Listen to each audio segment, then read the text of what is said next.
So hello everyone, welcome or welcome to another session of your favorite channel nowadays Judiciary Simplified।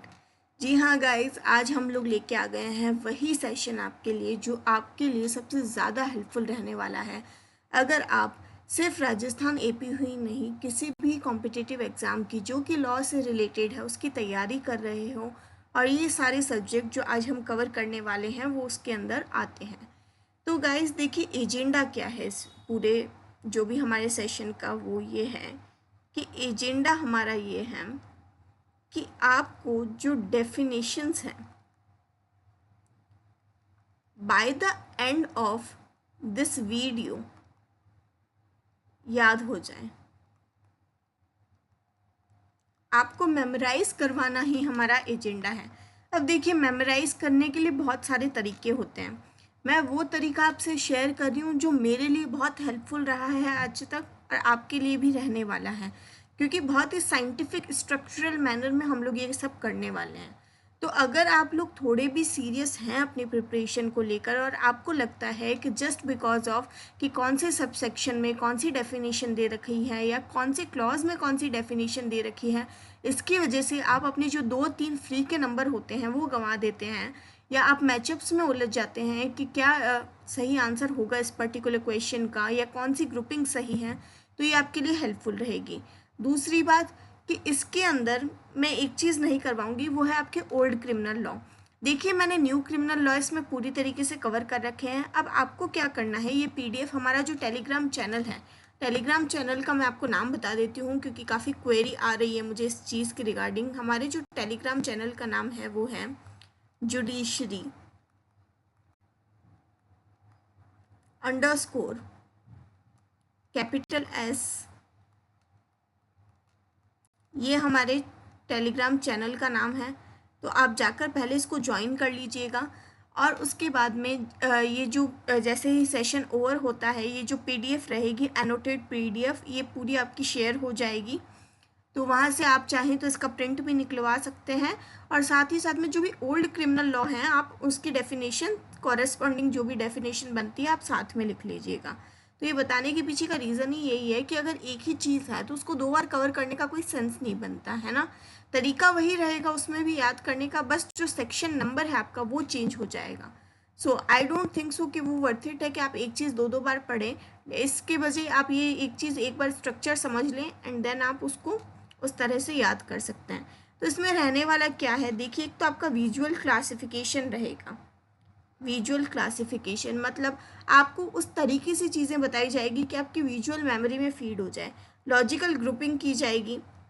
Logical grouping का मतलब क्या होता है guys, कि जो भी आपकी ग्रुपिंग की जा रही है वो ऐसा ही नहीं है कि किसी भी डेफिनेशन को किसी के भी साथ में रख दिया गया है।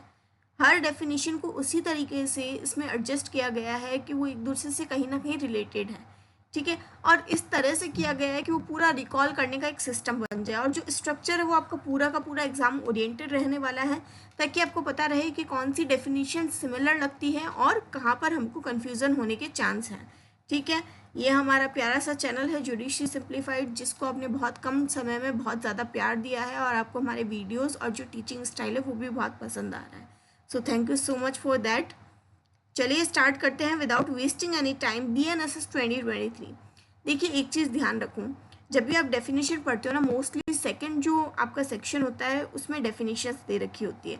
अब क्या है, BNSS के अंदर इन लोगों ने 2 सब सेक्शन 1 और फिर क्लॉज ए के अंदर डेफिनेशंस दी है और ये कहाँ तक जाती है, आपके Z तक जाती है।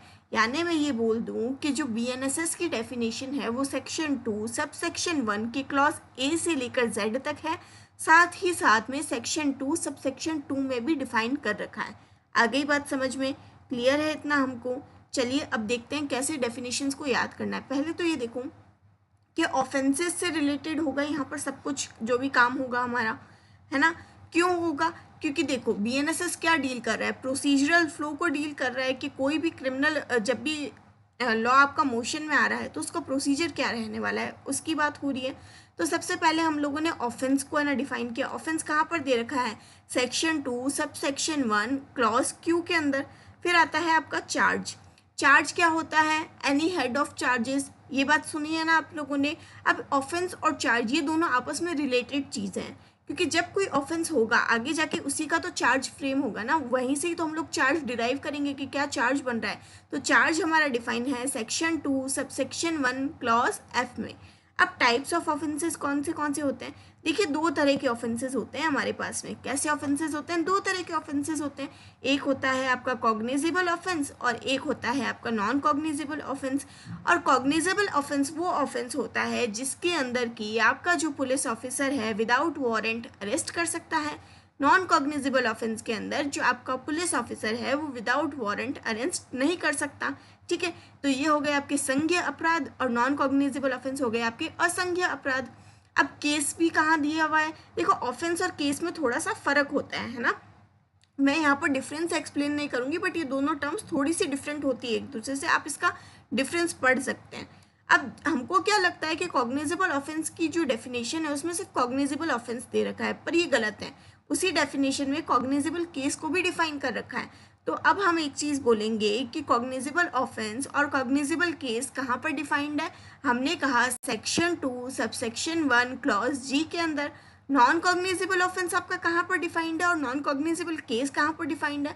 हमने कहा ये डिफाइंड है आपके सेक्शन 2 सबसेक्शन 1 क्लॉज ओ के अंदर। अब बात आती है टाइप्स ऑफ केसेस, किस तरह के केसेस होते हैं हमारे बीएनएसएस में। हमने बोला दो तरह के केस होते हैं। कितने तरह के होते हैं? दो तरह के होते हैं। पहला तो आपका होता है समन केस, पहला होता है आपका समन केस, फिर आता है आपका वारंट केस। समन केस क्या होता है और वारंट केस क्या होता है? देखिए, वारंट जो भी केस है ना आपका, इसमें डिफाइन कर रखा है कि आपकी जो पर्टिकुलर सज़ा है वो डिफाइन कर रखी है। समन केस के अंदर ऐसा नहीं है। तो अब एक चीज़ अगर मैं बोलूँ तो ये बोल सकती हूँ ना कि समन केस ऐसे हर वो केस है जिनकी सज़ा 2 साल से कम है, बोल सकते हैं ना ये बात अब आपको कहाँ पर देखने को मिलेगी? देखो, वारंट केस तो आपकी स्पेसिफिकली डिफाइन कर रखी है उसमें सज़ा, तो उससे तो आपको पता चल जाएगा। तो जो चीज़ वारंट में नहीं दे रखी वो समन में आ जाएगी क्या?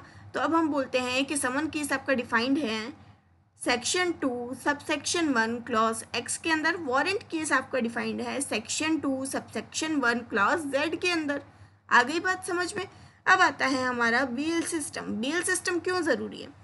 एक बात बताऊं, जब भी कोई ऑफेंस होता है हमारा, तो क्या हम लोग जो भी अक्यूज होता है उसको क्या डायरेक्ट जेल में डाल देते हैं क्या, या उसके लिए हम लोगों ने बेल के प्रोविजंस भी बना रखे हैं? ऐसा होता है ना बहुत बार कि बेल पर है ना लोग है ना रिहा हो जाते हैं, क्योंकि जब उनके अगेंस्ट में हमको कुछ सब्सटेंशियल प्रूफ नहीं मिल पाता तो उनको बेल देने का प्रावधान है ना। और नॉन जो आपके बेलेबल ऑफेंसेस होते हैं उनमें तो बेल वैसे भी मिलती है। अब देखो, बेल क्या है? बेल अलग चीज़ होती है, बेलेबल ऑफेंस अलग चीज़ है, बेल बॉन्ड अलग चीज़ है और बॉन्ड अलग चीज़ है। अब इन तीनों को याद करने का एक छोटा सा ट्रिक होता है, वो मैं आपको बता देती हूँ। BDE। देखो, ई के अंदर तो क्या है आपका बॉन्ड डिफाइंड है, ठीक है। डी के अंदर क्या डिफाइंड है आपका? बेल बॉन्ड डिफाइंड है। और आपका बी के अंदर क्या है? बेल डिफाइंड है। अब इन चीज़ों को थोड़ा सा ध्यान से देखना। अब डी क्या है? बेल बॉन्ड है। अब बेल बॉन्ड का तुम पहले वाला शब्द देखो, उसमें क्या आता है? बेल। तो यानी इस क्लॉज से जो भी पहले वाला क्लॉज आ रहा है उसके अंदर क्या आ जाएगा आपका? क्या आ जाएगा? बेल आ जाएगा। सॉरी। और जो बॉन्ड दिया हुआ है आपका, बॉन्ड के अंदर क्या है? अगर मैं बेल बॉन्ड के लास्ट वर्ड को मैच करूं तो बॉन्ड से मैच कर दूंगी, तो क्या है इसके जस्ट बाद वाले क्लॉज में क्या आ गया? बेल बॉन्ड आ गया। आई बात समझ में? क्लियर है? इतना सा बहुत सिंपल सी चीज़ है, देखिए कोई बहुत बड़ी चीज़ नहीं है, पर इसको बताने का तरीका इसलिए कि कई बार क्या होता है हम लोग कन्फ्यूज़ हो जाते हैं कि यार सिमिलर से वर्ड दिख रहे हैं, अब याद कैसे करूँ? तो इतना ध्यान रखना, बेल बॉन्ड बीच में आता है, ठीक है। बेल बॉन्ड बीच में आता है, उसका जो बॉन्ड वाला जो पार्ट है उसको है ना आप बाद वाले क्लॉज में एडजस्ट करोगे, और जो बेल वाला पार्ट है, क्योंकि बेल पहले आ रहा है ना इसके अंदर, तो बेल वाला पार्ट उसके पहले वाले किसी क्लॉज में आएगा। बस इतना सा ध्यान रखना है। अगर बेलेबल ऑफेंस का याद हो गया आपको कि 2(1)(c) में दिया हुआ है तो आप ऑटोमेटिकली सही आंसर टिक कर दोगे। आया बात समझ में? तो ऐसा नहीं बोल सकती क्या मैं आपका जो बेल है वो कहाँ पर प्रोवाइडेड है? सेक्शन 2 सबसेक्शन 1 क्लॉज बी के अंदर। बेलेबल ऑफेंस कहाँ पर डिफाइंड है आपका? वो है सेक्शन 2 सबसेक्शन 1 क्लॉज सी के अंदर। बेल बॉन्ड कहाँ पर डिफाइंड है guys? Section 2 subsection 1 clause D के अंदर। बॉन्ड कहाँ पर डिफाइंड है? सेक्शन 2 सबसेक्शन 1 क्लॉज ई के अंदर। तो आई होप ये चीज़ आपको बहुत अच्छे से समझ में आ गई होगी कि हम लोग कैसे पढ़ रहे हैं, इसको कैसे समझना है, चीज़ों को रटने की बजाय समझने की कोशिश कीजिए। अब एक बात बताऊं, इन्वेस्टिगेशन एंड पुलिस प्रोसेस, ये बात है, ये सिंपल सी चीज़ है। अब इन्वेस्टिगेशन और पुलिस प्रोसेस ये चीज़ें साथ में नहीं पढ़ सकते क्या आप? क्यों नहीं पढ़ सकते? पढ़ सकते हैं ना हम लोग। कैसे पढ़ेंगे गाइस? वो ऐसे पढ़ोगे आप कि जो आपका इन्वेस्टिगेशन और पुलिस प्रोसेस है ये दोनों किसके द्वारा हो रहा है? आपके पुलिस ऑफिसर के द्वारा हो रही है ना। अब इन्वेस्टिगेशन कोई मजिस्ट्रेट तो करने जाएगा नहीं, करेगा कौन? पुलिस वाला ही करेगा। तो इन तीनों डेफिनेशन को अगर मैं साथ में पढ़ लूँ तो क्या मेरे तीन कॉन्सेप्ट एक साथ में क्लियर नहीं हो जाएंगे? जैसे देखो, इन्वेस्टिगेशन की चेन क्या होती है? पहले तो या तो कंप्लेंट होती है ना, या एफआईआर होती है। कंप्लेंट का प्रोसीजर कैसे है कि पहले आप मजिस्ट्रेट को करोगे, फिर मजिस्ट्रेट ऑर्डर करते हैं इन्वेस्टिगेशन के लिए। ये कब होती है ये चीज़? बताना मुझे आप कमेंट के अंदर कि ये कॉग्निजेबल केस में होती है या नॉन कॉग्निजेबल केस में होती है, क्योंकि ये बहुत ही इंपॉर्टेंट डिफ्रेंशिएशन है। अगर आपने एक क्रिमिनल लॉ की लाइफ साइकिल पढ़ रखी है ना तो आपको ये चीज़ पता होगी। अब देखो, कंप्लेंट कहाँ पर दे रखी है? हमने कहा कंप्लेंट दे रखी है हमको सेक्शन 2 सबसेक्शन 1 क्लॉज एच में। इन्वेस्टिगेशन कहाँ पर दे रखी है? अब देखो, इन्वेस्टिगेशन को याद करने का तरीका बताती हूँ। इन्वेस्टिगेशन का आई देखो, ये एल जैसा लग रहा है ना थोड़ा थोड़ा, तो इसको ये बात ध्यान रखना कि ये सेक्शन 2 सबसेक्शन 1 क्लॉज एल में, क्योंकि ये देखो ये आई भी सिमिलर सा लग रहा है और ये जो स्मॉल एल है ये भी सिमिलर सा लग रहा है, तो ये दिखने में सिमिलर है ना, तो आप इस तरीके से इसकी ट्रिक बना सकते हो। फिर आती है आपकी पुलिस रिपोर्ट। पुलिस रिपोर्ट ऐसे याद रखो कि रिपोर्ट जो है वो टी पर एंड हो रहा है। कैसे एंड हो रहा है? पुलिस रिपोर्ट का रिपोर्ट टी पर एंड हो रहा है और टी पर ही इसका क्लॉज नंबर आ गया। तो अब ये चीज़ मैं बोल नहीं सकती क्या कि जो पुलिस रिपोर्ट है वो आपके सेक्शन 2 सबसेक्शन 1 क्लॉज टी में डिफाइंड है? बोली जा सकती है ना ये चीज़। चलिए, अब आते हैं आपके पुलिस एडमिनिस्ट्रेशन की तरफ। अब चलो मान लिया कि पुलिस ऑफिसर कर क्या क्या चीज़ें रहा है, उससे रिलेटेड प्रोसेस क्या हो गए, पर पुलिस ऑफिसर्स में क्या क्या डिफाइन कर रखा है हमारे क्लॉजेस के अंदर। तो हम बोलते हैं कि officer in charge of police station, ये डेफिनेशन दे रखी है आपकी। कहाँ पर दे रखी है? हमने कहा ये दे रखी है आपके सेक्शन 2 सबसेक्शन 1 क्लॉज आर के अंदर। ठीक है, ऑफिसर इंचार्ज क्या होता है? ये वही ऑफिसर इंचार्ज है जो बार बार आपके हर क्लॉज के अंदर रिपीट हो रहे हैं। ठीक है ना। अब आता है पुलिस स्टेशन। अब पुलिस स्टेशन कहाँ पर दे रखा है? सेक्शन 2 सबसेक्शन 1 क्लॉज यू के अंदर। अब देखिए, इसकी कोई ट्रिक बन नहीं रही तो मैं फालतू की ट्रिक नहीं बताऊंगी, जहाँ पर एक्चुअल में बनती है ना वहीं पर बताऊंगी। मेरी वो आदत नहीं है दूसरों की तरह कि भाई बन रही है नहीं बन रही है, फालतू की ट्रिक कहीं पर भी इंसर्ट कर दी जाए। जहाँ लॉजिकल है सिर्फ वहीं पर ट्रिक्स बनाएं तो ज़्यादा बेहतर रहता है। अब आता है हमारा जुडिशियल प्रोसेस। Judicial process. अब जुडिशियल प्रोसेस से एक चीज़ समझो कि जो भी चीज़ जुडिशरी से रिलेटेड होगी वो कहाँ पर आएगी? जुडिशियल प्रोसेस में आएगी। अब कोर्ट और उसके अथॉरिटीज़ देखो, कोर्ट कहाँ है? कोर्ट में क्या डिफाइन कर रखा है? यहाँ पर हमारे हाई कोर्ट को डिफाइन कर रखा है। हाई कोर्ट कहाँ पर दे रखा है? सेक्शन 2 सबसेक्शन 1 क्लॉज जे के अंदर। ठीक है, फिर आते हैं आपकी पीपी साहब, पब्लिक प्रोसिक्यूटर। ये डेफिनेशन इंपॉर्टेंट है गाइज, पब्लिक प्रोसिक्यूटर वाली आपकी, ये पूछी भी गई है पिछले कुछ सालों में। ये दे रखी है आपके सेक्शन 2 सबसेक्शन 1 क्लॉज वी के अंदर। ठीक है, अब आते हैं आपके जुडिशियल फंक्शंस। जुडिशरी कौन कौन से फंक्शन कर रही है during the course of a particular case? जब वो उसका ट्रायल हो रहा है या उससे पहले कौन कौन से फंक्शन कर रही है? हमने कहा एक तो करती है इंक्वायरी। एक चीज़ हमेशा ध्यान रखना, जो इंक्वायरी है ना वो कभी भी पुलिस ऑफिसर नहीं करता है। वैसे ही जो इन्वेस्टिगेशन है वो कभी भी आपके जज, मजिस्ट्रेट या कोर्ट नहीं करवाता है। इंक्वायरी कहाँ पर दे रखी है? हमने कहा ये दे रखी है आपके सेक्शन 2 सबसेक्शन 1 क्लॉज के अंदर। फिर आता है आपका जुडिशियल प्रोसीडिंग। जुडिशियल प्रोसीडिंग ये आपके कहाँ पर दे रखा है गाइज? ये आपके दे रखा है सेक्शन 2 सबसेक्शन 1 क्लॉज एम के अंदर। आई बात समझ में? अब देखो, ये सिर्फ क्लॉज याद करवाने का तरीका है कि किन किन चीज़ों को साथ में पढ़ सकते हो आप। ठीक है, अब इसमें के एम हो गया ना, के एम इंक्वायरी जुडिशियल प्रोसीडिंग, के एम ये आपकी ट्रिक बन सकती है। अब देखो, अब आता है आपके टेरिटोरियल एंड एडमिनिस्ट्रेटिव टर्म।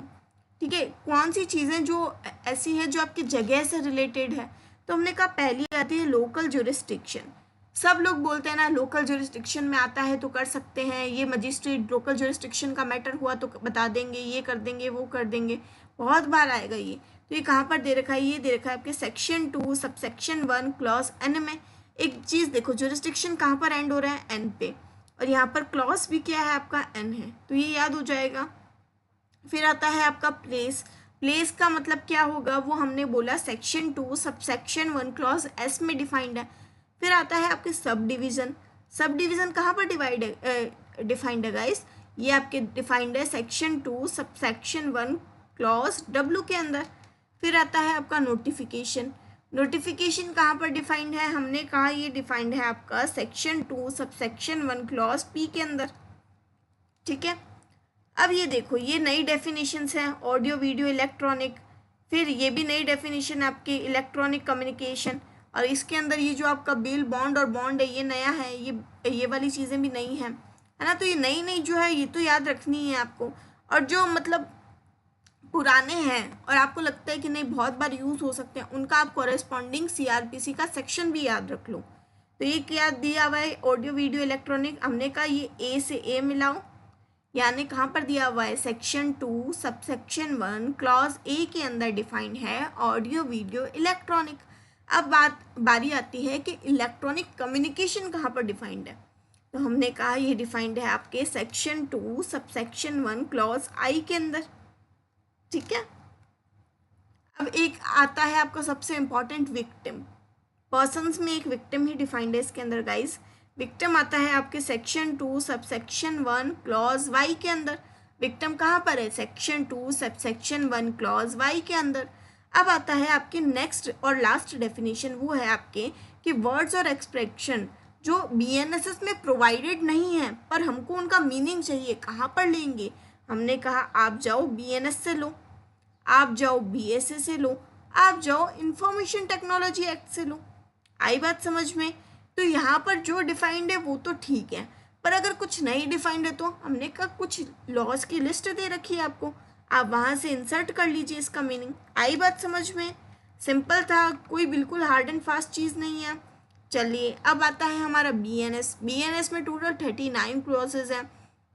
अब एक बात बताओ, क्या अगर मैं आपको बोलूँ कि आपको सीधी लाइन टू लाइन 39 डेफिनेशंस याद करनी है, हो जाएगी क्या? हमने कहा नहीं, मुश्किल लग रहा है, चंक्स में याद करना तो फिर भी ईजी है। अब एक चीज़ समझो कि हम लोग चंक्स में क्यों याद रख रहे हैं, इसका साइंटिफिक रीज़न बताती हूँ मैं आपको, आपका थोड़ा टाइम जाएगा पर साइंटिफिक रीज़न ये बताती हूँ। आप जब छोटे थे, आपके जब भी एग्ज़ाम होते थे तो ऐसा तो है नहीं ना डायरेक्ट एनुअल एग्ज़ाम हो जाते थे, आपके टर्म्स एग्ज़ाम होते थे, first test, second test, third test, half yearly होता था मिड के अंदर। उसमें क्या है, जो सिलेबस है आपका पोर्शंस में आता था, और फिर जाके आपका ना जो फाइनल एग्ज़ाम होता था उसके अंदर सारी चीज़ें एक साथ आ जाती थी। उससे होता क्या था कि आपको एक बार ना याद करके सारी चीज़ें टुकड़ों में याद करनी थी, और आप एनुअल में अच्छा भी परफॉर्म करते थे। उस टाइम पे तो कोई ब्रेक्स भी नहीं हुआ करते थे, एक एक दिन की छुट्टियाँ होती थी, और कई स्कूल्स में वो भी नहीं होती थी। तो एक चीज़ मैं बिलीव रखो कि आप ये भी चीज़ें याद कर सकते हो। आप वो ही बच्चे हो जो 2-2 पेज के आंसर रट लिया करते थे बिना इस MR के, ना इधर उधर किए। तो आपके अंदर वो कैपेसिटी है, आप कर सकते हो, अपने आप पे ट्रस्ट रखिएगा, इस सब हो सकता है। स्टार्ट करें। अब बीएनएस की जो डेफिनेशन है वो ये चीज़ बोलती है कि लिविंग बींग्स और ह्यूमन आइडेंटिटी जो भी है आप उसको एक में है ना मतलब कंबाइन कर लो। जैसे हमने कहा सेक्शन 2, फिर आपका सबसेक्शन 2, यहाँ पर क्लॉज नहीं बोल रहे हम लोग। क्यों नहीं बोल रहे, क्योंकि डायरेक्ट ही डेफिनेशन से स्टार्ट हो रही है। आई बात समझ में, कुछ फ़र्क होता है इन चीज़ों के अंदर। अब आता है आपके सेक्शन 2 सबसेक्शन 2 में क्या डिफाइंड है, एनिमल डिफाइंड है। एनिमल से ये देखो ये छोटा सा वो पंजा बना हुआ है ना। फिर आता है आपका पर्सन। पर्सन कहाँ पर डिफाइंड है, हमने कहा सेक्शन 2 सबसेक्शन 26 के अंदर डिफाइंड है पर्सन। फिर मैन कहाँ पर डिफाइंड है, हमने कहा मैन डिफाइंड है आपका सेक्शन 2 सबसेक्शन 19 में मैन डिफाइंड है। अब मैन में क्या चेंज आया है कि मैन ऑफ एनी एज आ गया है ना। फिर आपका आता है विमेन। विमेन कहाँ पर डिफाइंड है, हमने कहा ये आपकी डिफाइंड है सेक्शन 2 सबसेक्शन 35 के अंदर। चाइल्ड कहाँ पर डिफाइंड है, हमने कहा चाइल्ड डिफाइंड है सेक्शन 2 सबसेक्शन 3 के अंदर। फिर जेंडर कहाँ पर डिफाइंड है, जेंडर के अंदर ट्रांसजेंडर भी ऐड हुआ है ना। ये मैं यहाँ पर इसलिए बता रही हूँ कि आप जब पढ़ें तो इसके अंदर एक्ट दे रखा है आपको, और साथ में इसका क्लॉज भी दे रखा है। आई थिंक जहाँ तक मुझे रिमेंबर है 2K है ना, तो आप वो अच्छे से देख लीजिएगा। फिर आता है आपके जेंडर। जेंडर कहाँ पर डिफाइंड है, सेक्शन 2 सबसेक्शन 10 के अंदर। फिर आता है आपका लाइफ और डेथ। लाइफ और डेथ कहाँ पर डिफाइंड है? हमने कहा लाइफ तो डिफाइंड है 217 के अंदर, यानी सेक्शन 2 सबसेक्शन 17 के अंदर तो लाइफ है। फिर सेक्शन 2 सबसेक्शन 6 के अंदर आपके डेथ डिफाइंड है। डेथ के आगे देखो लिखा हुआ है ना, रेस्ट इन पीस। आया समझ में? अब देखिए स्टेट और जो जस्टिस सिस्टम है उसमें कौन कौन आता है। एक बात बताओ, गवर्नमेंट आती है क्या स्टेट के अंदर? हमने कहा हाँ आती है। पब्लिक आ रही है क्या? हमने कहा हाँ पब्लिक भी आ रही है। अब बताओ सिस्टम के अंदर काम करने वाले पब्लिक सर्वेंट भी तो होंगे ना? आपने कहा हाँ वो तो होंगे ही, वरना एडमिनिस्ट्रेशन कैसे होगा? फिर जज और कोर्ट भी होते हैं क्या? हमने कहा हाँ ये भी होते हैं। तो जज कहाँ पर डिफाइंड है आपका? सेक्शन 2 सबसेक्शन 16 के अंदर। कोर्ट कहाँ पर डिफाइंड है? सेक्शन 2 सबसेक्शन 5 के अंदर। फिर आपका पब्लिक सर्वेंट कहाँ पर है? 228 यानी सेक्शन 2 सबसेक्शन 28। ये वाला जो डेफिनेशन है आपका पब्लिक सर्वेंट का, ये बहुत ही ज़्यादा इंपॉर्टेंट है गाइस, बहुत ज़्यादा इंपॉर्टेंट है। आप इसको इग्नोर मत कीजिए प्लीज़, आप इस डेफिनेशन को पढ़ के जाइए, आपके लिए बहुत यूज़फुल रहेगी ये, ठीक है। अगर प्री में आएगी तो प्री में, वरना मेंस में इससे क्वेश्चन आने के चांसेस नहीं है। इसका कोई आपको पूछ लेंगे, केस लॉ पूछ लेंगे, फिर काफ़ी इंपॉर्टेंट डेफिनेशन है। इसका सिर्फ एक ही इलस्ट्रेशन दिया हुआ है म्युनिसिपल कॉर्पोरेशन वाला, ठीक है ना। अब आता है सेक्शन 2 सबसेक्शन 27 में क्या डिफाइंड है? पब्लिक, जनता। फिर सेक्शन 2 सबसेक्शन 12 में क्या डिफाइंड है? गवर्नमेंट, सरकार। आई बात समझ में? क्लियर है? कोई चेंज मतलब टेंशन वाली तो बात नहीं है इसमें, इतना सबको क्लियर हो गया है। अब चलिए अब हम बात करते हैं कि क्रिमिनल कंडक्ट के बेसिस पे कुछ डेफिनेशंस हमने डिवाइड की, ठीक है। अब देखो ये मेंटल एलिमेंट है, ये चीज़ है ना, ये चीज़ ये बहुत लोग मिस कर जाते हैं। इसको एक पढ़ने का तरीका भी होता है। एक बात बताओ, मेंस्ट्रिया सुना है ना आप लोगों ने? मेंस्ट्रिया, अब मेंस्ट्रिया है नहीं है कैसे पता करेंगे? उसके कुछ मेंटल एलिमेंट्स तो होते होंगे ना। जनरली लोग ये चीज़ तो स्किप कर ही देते हैं, उनको पता ही नहीं है कि हम पढ़ रहे हैं तो डिसऑनेस्टली है क्या। अब एक चीज़ ध्यान रखना, आप जितने भी क्राइम्स पढ़ते हो, जितने भी ऑफेंसेस पढ़ोगे आगे बीएनएस के अंदर, उनमें ये शब्द यूज़ हुए हैं, डिसऑनेस्टली, फ्रॉड्यूलेंटली, वॉलेंटरीली, गुड फेथ। ये वर्ड्स बहुत बार यूज़ हुए हैं। और ये वर्ड क्या है? ये एसेंशियल इंग्रेडिएंट है उन पर्टिकुलर ऑफेंसेस के लिए। अगर इनमें से एक भी ऑफेंस का जो इंग्रेडिएंट है वहाँ पर दिया हुआ है और आपने नहीं लिखा उसको, तो आपका पूरा का पूरा आंसर गलत हो सकता है। आई बात समझ में? तो इसको क्या बोलेंगे हम लोग? सेक्शन 2 सबसेक्शन 7 के अंदर क्या डिफाइंड है? डिसऑनेस्टली। फिर सेक्शन 2 सबसेक्शन 9 के अंदर क्या डिफाइंड है? फ्रॉड्यूलेंटली। सेक्शन 2 सबसेक्शन 33 के अंदर क्या डिफाइंड है? हमने कहा वॉलेंटरली। सेक्शन 2 सबसेक्शन 11 के अंदर क्या डिफाइंड है? Good faith. अब एक चीज़ और ध्यान रखना, डिसऑनेस्टली और वॉलेंटरली, ये दो ऐसी डेफिनेशंस है जो आपस में कंफ्यूजिंग है, इसमें बहुत कंफ्यूजन होता है। तो इनके इंग्रेडिएंट अच्छे से पढ़िएगा, आपको ये क्लियर हो जाएगी, ठीक है। अब आते हैं आपके क्रिमिनल बिहेवियर पे। अब illegal, offence, omission, counterfeit, harbour, तो ये कैसे हो गई? ये इलीगल बिहेवियर हो गया ना, यहाँ पे कुछ आप कर रहे हो ऐसा। ये तो चीज़ें क्या, ये आपके माइंड में है, मेंटल एलिमेंट है ये तो, ए वाली तो। फिर अब क्रिमिनल बिहेवियर के बेसिस पे हमने जो डिवीजन किया है उसको पढ़ते हैं, चलिए। सेक्शन 2 सबसेक्शन 15 में क्या डिफाइंड है? इलीगल। सेक्शन 2 सबसेक्शन 24 में क्या डिफाइंड है? ऑफेंस। फिर हम कहते हैं कि सेक्शन 2 सबसेक्शन 25 में क्या डिफाइंड है? हमने कहा ओमिशन। ओमिशन में क्या आता है कि सिर्फ जो करना है वो नहीं किया, वो ओमिशन है, या फिर क्या कोई एक्ट भी ओमिशन हो सकता है? इस बात का आंसर दीजिएगा, क्योंकि ये डेफिनेशन बहुत इंपॉर्टेंट है। ये डेफिनेशन हमको लगता है कि जनरली एक पॉजिटिव डेफिनेशन होगी या नेगेटिव डेफिनेशन होगी, बट इसमें दो तरह से इसको ओमिशन को बताया हुआ है कि ओमिशन को आप बोलेंगे क्या, है ना। चलिए फिर आता है आपका काउंटरफीट। काउंटरफीट में गाइस आपकी दो एक्सप्लेनेशन है, तो वो अच्छे से पढ़ लीजिएगा, बहुत इंपॉर्टेंट है ना। इसके क्वेश्चन अगर आपको करने हैं तो वो दोनों एक्सप्लेनेशन आनी चाहिए आपको। काउंटरफीट कहाँ पर दे रखा है? सेक्शन 2 सबसेक्शन 4 के अंदर। ओमिशन कहाँ पर दे रखा है? सेक्शन 2 सबसेक्शन 25 के अंदर। हार्बर कहाँ पर दे रखा है? सेक्शन 2 सबसेक्शन 13 के अंदर हार्बर दे रखा है। फिर अब इन सब का रिजल्ट क्या होता है? ये जो मेंटल एलिमेंट है, ये क्रिमिनल बिहेवियर है, ये सब करने पे इसका रिजल्ट क्या निकलता है? हमने कहा इंजरी होती है। इंजरी किसको हो रही है? इंजरी आपको 4 चीज़ों में होती है। पर्सन को होती है, ठीक है, और कहाँ पर होती है? बॉडी को होती है। माइंड, बॉडी, पर्सन और रेपुटेशन, माइंड, बॉडी, पर्सन और आपकी जो रेपुटेशन है ना, BMRP, इसकी ट्रिक होती है आपके BMRP, ठीक है। तो इंजरी कहाँ पर दे रखी है, 2:14 के अंदर। आई बात समझ में।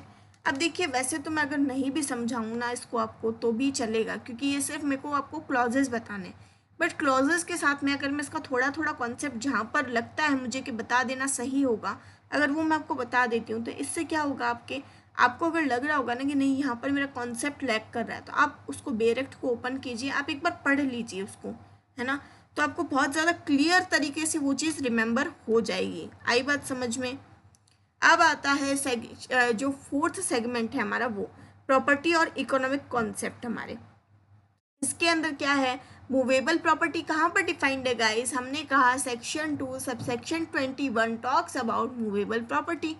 फिर वैल्यूएबल सिक्योरिटी कहाँ पर दे रखी है, हमने कहा सेक्शन 2 सबसेक्शन 31 वैल्यूएबल सिक्योरिटी है।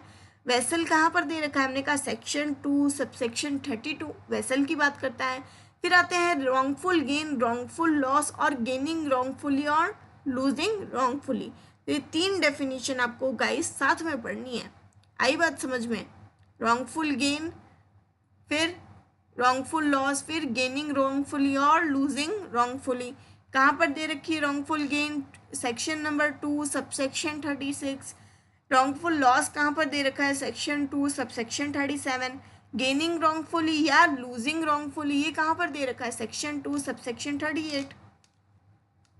अब आता है आपका एविडेंस, डॉक्यूमेंट और डिसीजन मेकिंग से रिलेटेड भी कोई प्रोविजंस दे रखे हैं क्या हमको डेफिनेशन क्लॉज में, हमने कहा दे रखे हैं ना। डॉक्यूमेंट कहाँ पर डिफाइंड है, सेक्शन 2 सबसेक्शन 8 में। अब इसको आप किसके साथ में पढ़ सकते हो, रीड विथ सेक्शन नंबर, ये आप खुद भरेंगे, ऑफ BSA, तो ये आप इसके साथ में लिख सकते हैं। फिर विल आपको दे रखी है, ठीक है। विल का मतलब क्या होता है, सेक्शन 2 सबसेक्शन 34 में जो भी टेस्टामेंट्री डॉक्यूमेंट दिया हुआ है, पहले इसको ए विल बोला जाता था प्रीवियसली IPC में। फिर आता है आपका ओथ, ओथ कहाँ पर दे रखा है, हमने कहा सेक्शन 2 सबसेक्शन 23, उसमें ओथ दे रखा है। फिर रीज़न टू बिलीव आपका सेक्शन 2 सबसेक्शन 29। अब एक बात बताओ, आप बोलोगे रीज़न टू बिलीव तो एक मेंटल एलिमेंट है ना, बट ये मेंस रिया तो नहीं है ना रीज़न टू बिलीव। एक बात सोचो, ये चीज़ क्या ये वाले जो आपने पढ़े हैं, ठीक है, मेंटल एलिमेंट, ये सारी क्या है, ये मेंस रिया के रिलेटेड है ना, कि गुड फेथ में किया नहीं किया।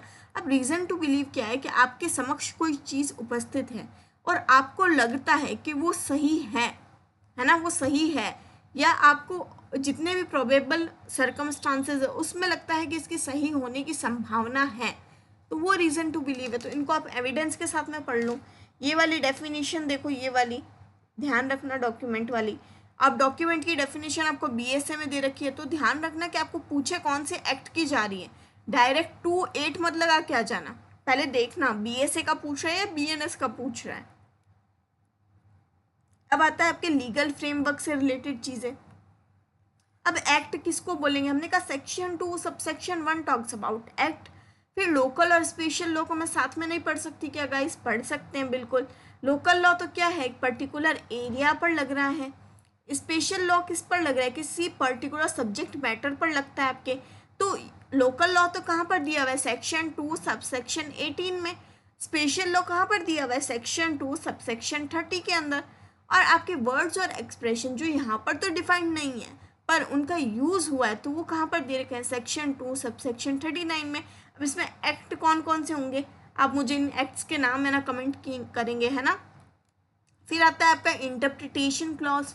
इंटरप्रिटेशन क्लॉज उसमें मंथ एंड ईयर है, इसके अंदर जो ग्रेगोरियन कैलेंडर है, ये बात ध्यान रखिएगा, है ना। फिर नंबर है, तो आपका मंथ और ईयर कहाँ पर दे रखा है, हमने कहा सेक्शन 2 सबसेक्शन 20 के अंदर बात कर रखी है मंथ और ईयर की। और कैलेंडर कौन सा है, ग्रेगोरियन कैलेंडर है। IPC के अंदर कौन सा था, दूसरा था। ध्यान रखिएगा ये बात, किस रेफरेंस में पूछ रहा है आपको, वहाँ से आंसर चेंज हो जाएगा आपका। फिर आता है आपके सेक्शन 2 सबसेक्शन 22, इसके अंदर क्या डिफाइन कर रखे हैं, आपको नंबर्स डिफाइन कर रखे हैं। जो आप अच्छे से पढ़ोगे उसके बाद में तो आपके नंबर्स आएंगे ना, ठीक है, क्लियर है गाइस। बहुत सिंपल था, कोई बहुत हार्ड एंड फास्ट चीज़ नहीं है, एक बार आप वापस देख लीजिए।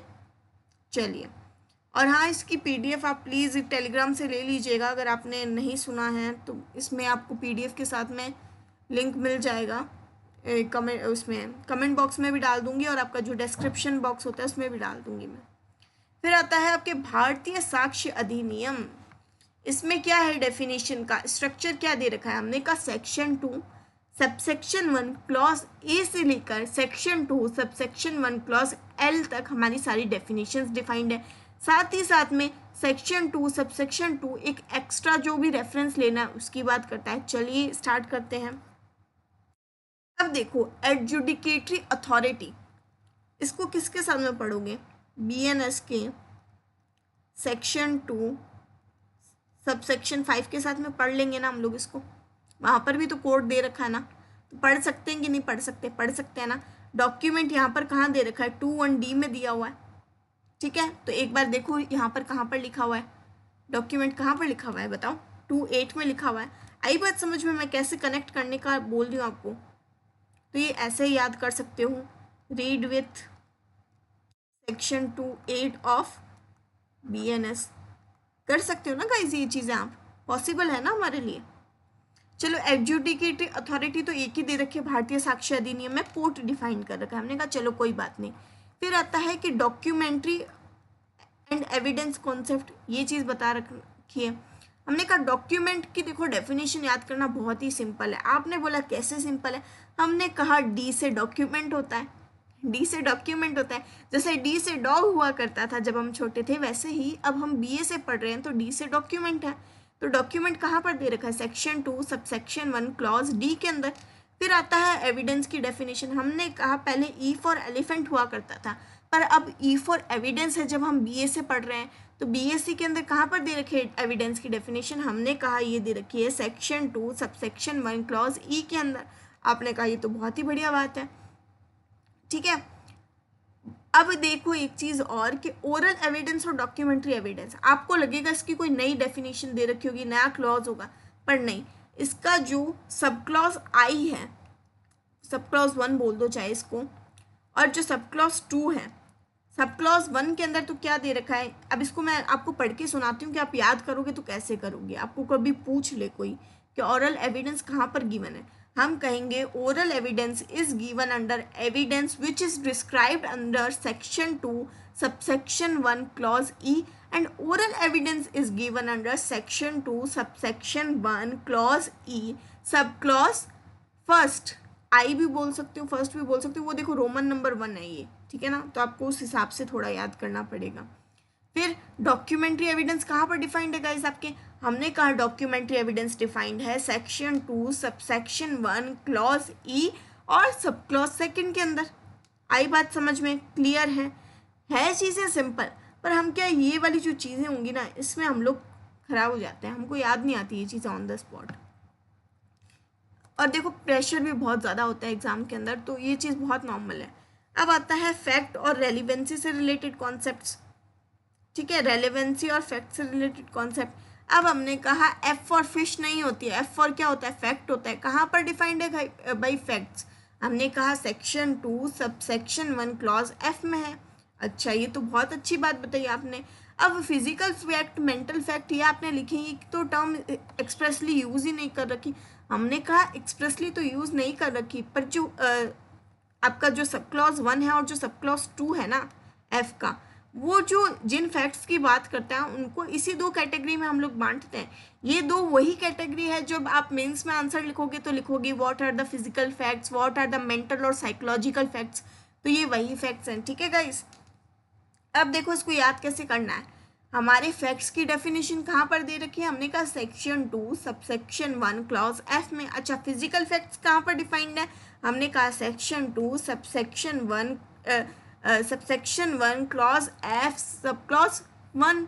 फिर हम बोलते हैं कि आपके मेंटल फैक्ट्स कहाँ पर डिफाइंड है, हमने कहा section 2 subsection 1 clause F sub clause 2। Simple है, डन है। अब फैक्ट आपको याद रहेगा, फैक्ट में आप कहीं नहीं चूकोगे ना। अब बताओ fact in issue, fact in issue ये कहाँ पर दे रखा है, हमने कहा ये दे रखा है आपके सेक्शन 2 सबसेक्शन 1 क्लॉज जी के अंदर। अब एक चीज़ ध्यान रखना गाइस कि जो आपका फैक्ट होता है ना, फैक्ट तो एक बात बोल दी मैंने बोल दिया कि आपका नाम XYZ है, ये एक फैक्ट हो गया। फैक्ट इन इशू वो होता है कि जिसके ऊपर क्वेश्चन उठा है वो फैक्ट पर्टिकुलर इशू में है। एक बात बताओ, इसके अंदर आपको एग्जांपल्स भी मिल जाएंगे इसकी इलस्ट्रेशन। क्या ए ने बी को मारा, ये क्या है, ये फैक्ट इन इशू है, ये क्वेश्चन है हमारा, क्या इसने इसको मारा, ये क्या हो गया, फैक्ट इन इशू हो गया, यानी वो फैक्ट जो क्वेश्चन के अंदर है हमारा। आई बात समझ में। फिर आता है आपकी रेलेवेंट। रेलेवेंट क्या होता है, रेलेवेंट मतलब वो चीज़ उस चीज़ से कहीं ना कहीं रिलेटेड है। रेलेवेंट को रिलेटेड से याद रखो, मतलब वो चीज़ उससे रिलेटेड है या नहीं है। ये देखो ये यहाँ पे लिंक बना हुआ है ना, इस लिंक का मतलब क्या है, यानी दोनों चीज़ें आपस में एक दूसरे से क्या है, ये यहाँ पर जुड़ी हुई है कहीं ना कहीं, बोल सकते हैं ना ये बात। तो ये रेलेवेंट कहाँ पर डिफाइंड है, सेक्शन 2 सबसेक्शन 1 क्लॉज की के अंदर। आई बात समझ में। अब देखो रेलेवेंसी के अंदर आप पढ़ सकते हो, रेस्ट जेस्टे वाला कॉन्सेप्ट पढ़ सकते हो, रेस्ट जेस्टे, ठीक है। आप इसमें वो प्ली ऑफ एलआई भी पढ़ सकते हो, ठीक है। तो ये वो कॉन्सेप्ट्स हैं जो रेलेवेंट है। इनका वैसे अगर इंडिपेंडेंटली बोलूँ तो इनका कोई मतलब नहीं होगा इनफैक्ट का। रेस्ट जेस्टे मतलब कि मैंने तो है ना ए को है ना एक चाकू के साथ में जाते हुए देखा था, इस इंडिपेंडेंट फैक्ट का इस क्वेश्चन ऑफ फैक्ट से अगर कोई रिलेशन है तो वो क्या है, रेलेवेंट फैक्ट है। बट अगर उसका इससे कोई लेना देना है ही नहीं तो वो रेलेवेंट फैक्ट नहीं है। जैसे प्ली ऑफ एलआई भी समझो कि जब बी का मर्डर हुआ था ना, तब जो ए था है ना, ये जो कल्प्रिट इसको बता रखा है हम लोगों ने यहाँ पर, जो अक्यूज्ड है, हमने बोला कि जिस दिन बी का मर्डर हुआ था ना उस दिन जो ए था वो तो कोलकाता के अंदर था। अब कोलकाता में होना, अब हमको क्या करना भाई, ये कहीं पर भी हो, पर वो रेलेवेंट कब हो जाता है, जब हम इस क्वेश्चन ऑफ फैक्ट, इस फैक्ट इन इशू को आंसर कर रहे हैं। आई बात समझ में, दोनों में फ़र्क क्या है। फैक्ट का मतलब कि वो एक नॉर्मल स्टेटमेंट हो गया, आपने नॉर्मल चीज़ बोल दिया, आपका ये नाम है, आपका वो नाम है, अच्छा वो फलानी जगह रहता है, ये क्या है, रेलेवेंट फैक्ट नहीं है, ये सिर्फ एक फैक्ट। ये फैक्ट मतलब एक बात कह दी आपने, हज़ार बातें कहते हैं, हर बात एक दूसरे से रिलेटेड होती है क्या, अपन नहीं बोलते क्या अपने दोस्तों में भी, यार कोई रेलेवेंट बात है तो कर, है ना, बस वही वाली बात है। आई बात समझ में। मैंने टाइम क्यों दिया, इसीलिए दिया कि आपको कॉन्सेप्ट आ जाए समझ में, क्योंकि ज़रूरी कॉन्सेप्ट है गाइस ये। फिर आता है प्रूफ का स्टेटस। प्रूफ का स्टेटस, एक बात बताऊं, आपने ये वाली चीज़ तो पढ़ी है ना, प्रूव्ड डिसप्रूव्ड, ये तो पढ़ा है, नॉट प्रूव्ड पढ़ा है आपने, हमने कहा हाँ। अब देखो इनको जैसे अरेंज कर रखा है ना उसी तरह से इनका आइडेंटिफिकेशन भी होगा। अब एक चीज़ देखो, डिसप्रूव्ड कहाँ पर डिफाइंड है, हमने कहा आपका डिसप्रूव्ड जो है वो डिफाइंड है सेक्शन 2 सबसेक्शन 1 क्लॉज सी के अंदर। डिसप्रूव्ड का मतलब क्या हो गया कि वो चीज़ प्रूफ की थी पर वो प्रूफ हुई नहीं, वो चीज़ गलत प्रूफ हो गई, यानी जो फैक्ट आपका एलिज्ड है, आपने जो फैक्ट एलिज्ड किया उसका जो प्रूफ है वो ख़त्म हो गया, है ना, उसको आपने गलत साबित कर दिया। इसको डिसप्रूव्ड को ऐसे बोल दो, गलत साबित। अगर मैं लेमन लैंग्वेज में बोलूँ तो गलत साबित करना हो गया, है ना। नॉट प्रूव्ड, नॉट प्रूव्ड का मतलब क्या होता है, section 2 subsection 1 clause I not proved की बात करते हैं। नॉट प्रूव्ड मतलब उस पर्टिकुलर क्वेश्चन ऑफ फैक्ट पे या उस पर्टिकुलर फैक्ट पर हमारी कोई बात नहीं हुई है अभी, ना तो उसको हमने बोला कि ये चीज़ प्रूव हो गई है, ना हमने बोला कि ये डिसप्रूव्ड हो गई। यानी नॉट प्रूव्ड का मतलब ना तो वो चीज़ की हम सत्यता की बात कर रहे हैं, ना उसकी असत्यता की बात कर रहे हैं। आई बात समझ में। फिर प्रूव्ड आता है, प्रूव्ड अपन नहीं बोलते हिम्मत है तो प्रूव करके बता खुद को, जैसे आप प्रूव कर दोगे, जैसे ही आप एपीओ बन जाओगे, आरजीएस बन जाओगे, या आपकी जो भी ड्रीम जॉब है आप वो लग जाओगे, तो आप क्या है खुद को प्रूव कर दोगे, अपनी क्रेडिबिलिटी प्रूव कर दोगे कि आप एक अच्छे स्टूडेंट हो, आपने बहुत मेहनत की है बहुत साल तक, है ना। तो ये कहाँ पर डिफाइंड है, हमने कहा सेक्शन 2 सबसेक्शन 1 क्लॉज जे में डिफाइंड है। आई बात समझ में, क्या फ़र्क है इन सब में। तो आपका नॉट प्रूव्ड बिच वाली चीज़ हो गई, प्रूव्ड क्या हो गया कि वो चीज़ हो गई है, डिसप्रूव्ड मतलब वो चीज़ गलत हो गई है, तो प्रूव्ड का मतलब तो ये रहा, हो गई। आई बात समझ में। और ये डैश का मतलब ना तो हमने कोई बात की है इस बारे में, ना हमको पता, ठीक है। कोई आपको जैसे सपोज करो कि कोई ये चीज़ बोले कि क्या एक्स ने वाई को मारा था क्या, हमने बोला हमको तो नहीं पता, नॉट प्रूव्ड है ये चीज़, अभी तक इसका कुछ अभी कंक्लूजन नहीं निकला है, तो वो चीज़ बिचकी है, उसका प्रूफ तो दे सकते हो आप। मतलब कुछ चीज़ें ऐसी होती है जिनका प्रूफ दिया जा सकता है ना। अब ये चीज़ कहाँ पर आती है, प्रिजम्पशन और लीगल इन्फ्रेंस में आएगी, ये आपके प्रिजम्पशन और लीगल इन्फ्रेंस में आएगी। आई बात समझ में। तो ये क्या बोलता है, सॉरी एक सेकेंड, ओहो नाराज़ हो गया हमारा स्लाइड जो है वो। एक बात बताओ, प्रिजम्पशन और लीगल इन्फ्रेंस। प्रिजम्पशन का मतलब कि कोई चीज़ आपने मान ली है, पूर्व अनुमानित यानी आपका पहले से उस चीज़ को लेकर कोई अनुमान बना हुआ है। प्रोबेबिलिटी पढ़ी थी नहीं पढ़ी थी कि इस चीज़ की क्या प्रोबेबिलिटी है ना, उससे ही प्रिजम्पशन निकलती है। फिर आपके आता है लीगल इन्फ्रेंस। लीगल इन्फ्रेंस का मतलब होता है कि आप उसमें लीगल जो उसका वैल्यू है आप वो निकालते हो। अब देखो आता है आपके सबसे पहले कंक्लूसिव प्रूफ। कंक्लूसिव प्रूफ यानी सेक्शन 2 सबसेक्शन 1 क्लॉज बी। फिर आता है आपका मे प्रज्यूम। मे प्रज्यूम कहाँ पर दे रखा है, सेक्शन 2 सबसेक्शन 1 क्लॉज एच। फिर शैल प्रज्यूम कहाँ पर दे रखा है, सेक्शन 2 सबसेक्शन 1 क्लॉज एल के अंदर। ठीक है, शेल एल, ठीक है, तो कहीं कहीं जहाँ पर बन रहा है वहाँ पर याद रख लीजिए। अब देखो कंक्लूसिव प्रूफ क्या है कि अगर कोई व्यक्ति, मान लो कोई बच्चा है, वो अगर किसी दंपत्ति के, किसी कपल के शादी के 9 महीने के अंदर अंदर हुआ है, तो उसकी जो पेटर्निटी है यानी उसके पिता कौन है, ये चीज़ क्या है, ये कंक्लूसिव प्रूफ रहेगी कि जिस व्यक्ति से उस महिला की शादी हो रखी है वही उस व्यक्ति का, मतलब जो बच्चा पैदा हुआ है उसका पिता है ना। तो ये कंक्लूसिव प्रूफ हो गया। और वैसे ही एक कंक्लूसिव प्रूफ क्या है आपका कि अगर कोई महिला अपने शादी के 7 साल के भीतर भीतर मर जाती है और ये चीज़ प्रूफ हो जाती है कि उसको सब्जेक्ट टू क्रुएल्टी वगैरह किया गया है, तो एक कंक्लूसिव प्रूफ मान लिया जाता है कि वो एक दहेज हत्या है, डाउरी डेथ है। आई बात समझ में। तो इस तरह के कुछ चीज़ें आगे के आपको सेक्शंस में देखने को मिल जाएगी, या आपने पहले पढ़ रखा है तो आपको एक आइडिया होगा इनका। तो कंक्लूसिव प्रूफ क्या है कि वो चीज़ मान ली जाती है, लॉ में प्रोवाइडेड है कि अगर एक फैक्ट प्रूफ हो रहा है ना, यानी अगर मान लो कि आपने क्रूअल्टी प्रूफ कर दी है ना, और 7 साल की शादी है, तो अगर ये चीज़ें प्रूफ हो जाती है, मतलब एक चीज़ प्रूफ हो रही है, तो दूसरी चीज़ जो कि दहेज हत्या है, डाउरी डेथ है, वो ऑटोमेटिकली प्रूफ मानी जाएगी।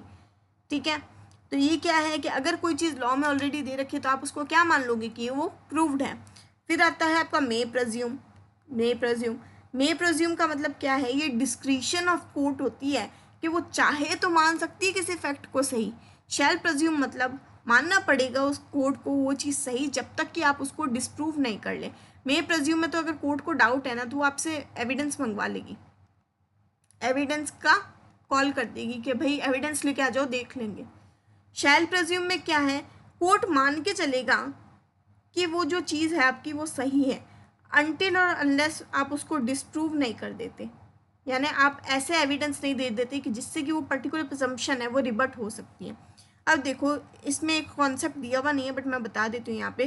प्रिजम्पशन ना आपके 2 तरह की होती है, रिबर्टेबल और एक होती है आपकी इरिबर्टेबल।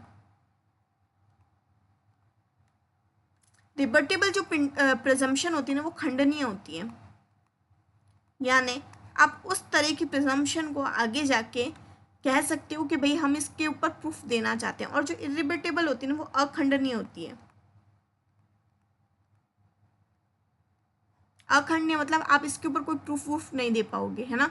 और देखो ये चीज़ें तो अब कहने की हो गई, बट कहीं कहीं है ना, देखिए जैसे आजकल डीएनए टेस्ट वगैरह भी हो जाता है, तो कई केसेस के अंदर अगर लगता है ना कि एक्चुअल में नीड है, तो ये बहुत कम केसेस में होता है कि कंक्लूसिव प्रूफ में भी एविडेंस अलाउ कर दिया जाता है। जनरली नहीं होगा, जनरल रूल यही है, बट कहीं कहीं कोई एक्सेप्शन इक्का दुक्का प्रैक्टिकल लाइफ में बोल रही हूँ। पर आपको याद क्या रखना है, आपको अपना जो डायरेक्ट बोलता है ना उस पर ही अडिग रहना है। आई बात समझ में। तो रिबर्टेबल प्रिजम्पशन कौन कौन सी होगी आपकी, तो मे प्रज्यूम हो गया और एक आपका शेल प्रज्यूम हो गया, ठीक है। और ये जो आपकी इरिबर्टेबल के अंदर कौन सी आ गई, कंक्लूसिव प्रूफ। आई होप आपको ये कॉन्सेप्ट क्लियर हुआ होगा, एक बार आप देख लीजिए ऊपर पूरा। अब जो भी वर्ड्स यहाँ पर नहीं दे रखे हैं, BNSS में दे रखे हैं, BNS में दे रखे हैं, IT एक्ट में दे रखे हैं, उनका इन्फ्लुएंस यहीं से ड्रॉ करना है। ये तो बात हमको बच्चे बच्चे को पता है, हम लॉ में जिस दिन से आए उस दिन से पता है हमको। आई बात समझ में गाइस? देखिए मेरा है ना कोई स्वार्थ नहीं है आपको कि मैं आपको सारी चीज़ें यहाँ पे कॉन्सेप्ट्स क्लियर करूँ, पर मैं साथ साथ में इसीलिए कर रही हूँ क्योंकि कुछ लोग होते हैं कि वो ऐसे ही मतलब बैठ जाते हैं कि चलो मैं देख लेता हूँ, कुछ तो देख लेता हूँ। अगर कोई बिंज वॉच भी कर रहा है ना, तो मैं तो कह रही हूँ वो बिंज वॉच करते करते भी उसका फ़ायदा हो जाना चाहिए, यहाँ से 2 बात सीख ही ले वो। ठीक है, अब आता है आपका पॉक्सो एक्ट 2012 का। Section 2 talks about definition, 14 definition है टोटल। आपने कहा ये तो बात आपने ठीक बता दी, हाँ बात मैंने ठीक बता दी। अब देखो, अब ये 2 इसमें नहीं लिख रखा, हम लोग 2 1 ही डिस्कस करेंगे, है ना। ये बाकी की डेफिनेशन, ये सिर्फ 2 1 जो मेन डेफिनेशन है कोर सेक्शन वही डील करना है। अब देखो सेक्सुअल ऑफेंस का फ्रेमवर्क है, इसमें हम लोगों ने है ना डिफाइन कर लिया कितनी टोटल आपकी 5 डेफिनेशन को। पेनिट्रेटिव ऑफेंस, उसके अंदर आता है पेनिट्रेटिव सेक्सुअल असॉल्ट, जिसको आप PSA भी बोलते हो, PSA भी बोलते हो। ये कहाँ पर डिफाइंड है पेनिट्रेटिव सेक्सुअल असॉल्ट? हमने कहा सेक्शन 2 सबसेक्शन 1 क्लॉज F के अंदर। अच्छा, और डेफिनेशन पूरी कहाँ पर दे रखी है? हमने कहा सेक्शन 3 के अंदर दे रखी है। तो देखो सेक्शन 3 तो याद रह जाता है आपको, पर ये वाली फिर डेफिनेशन भूल जाते हो आप, क्योंकि दो चीज़ें हो गई ना कि यहाँ पर तो इसको डेफिनेशन क्लॉज में डिफाइन कर रखा है, पर जो इसकी एक्चुअल डेफिनेशन है ना कि भाई पेनिट्रेशन होगा इसमें किसी एक्सटेंट तक, ये कहाँ पर दे रखा है? सेक्शन 3 के अंदर दे रखा है। तो ये चीज़ें मैं यहाँ पर लिख कर लाई हूँ ताकि आपको थोड़ा सा एक ब्रीफ आइडिया हो जाए कि ये है क्या। फिर आता है आपका एग्रेवेटेड पेनिट्रेटिव सेक्सुअल असॉल्ट, वो कहाँ दे रखा है? सेक्शन 2 सबसेक्शन 1 क्लॉज E के अंदर। अच्छा, एग्रेवेटेड सर्कमस्टांसेस में होता है, कहाँ पर डिफाइंड है? हमने कहा जैसा कि सेक्शन 5 ने बोला है। आपने बोला बहुत बढ़िया बात। अब देखो अगर आपको ये चीज़ अच्छे से पढ़ना है ना, तो मेरा पॉक्सो के ऊपर वन शॉट है, आप जाओ वहाँ पर मैंने बहुत अच्छे से चार्ट वगैरह बना के ये सारी चीज़ें अच्छे से क्लियर करवाई है। आप वहाँ पर जाओ, आप वहाँ से ये चीज़ बहुत डिटेल में पढ़ सकते हो। फिर आता है आपके नॉन पेनिट्रेटिव सेक्सुअल ऑफेंसेस, है ना। अब इसके अंदर क्या आता है? 2(1)I यानी section 2 subsection 1 clause I talks about sexual assault. Sexual assault कहाँ पर डिफाइन कर रखा है बताइए? पता होनी चाहिए ये बात आपको। फिर आता है आपके सेक्शन 2 सबसेक्शन 1 क्लॉज B, इसमें कहाँ दे रखा है? हमने कहा इसमें दे रखा है आपके एग्रेवेटेड सेक्सुअल असॉल्ट। अच्छा, कैसा? जैसा कि सेक्शन 6 में बात कर रखी है। अब देखो इसका तरीका क्या होता है, ये मेरे हिसाब से एक ये शायद गलत है आपके, है ना, ये यहाँ पर ये नहीं है। 3 5 7 9 11, 3 के अंदर तो क्या दे रखा है आपके? दे रखा है आपके पेनिट्रेटिव सेक्सुअल असॉल्ट। अभी बता रही हूँ शॉर्ट में। इसमें दे रखा है आपके aggravated penetrative sexual assault, section है ये, ठीक है ना। 7 के अंदर दे रखा है आपके सेक्सुअल असॉल्ट। 9 के अंदर दे रखा है आपके एग्रेवेटेड सेक्सुअल असॉल्ट। फिर आपके 11 के अंदर दे रखा है सेक्सुअल हैरेसमेंट, ठीक है। तो ये है, ये यहाँ पर हो गया है मेरे हिसाब से मिसटाइप हो रखा है, इसको रहने दीजिए आप, ठीक है। आई बात समझ में? चलिए, aggravated penetrative aggravated sexual assault कहाँ पर डिफाइंड? हमने कहा सेक्शन 2 सबसेक्शन B के अंदर। सेक्सुअल असॉल्ट कहाँ पर डिफाइंड है? सेक्शन 2 सबसेक्शन 1 क्लॉज I के अंदर।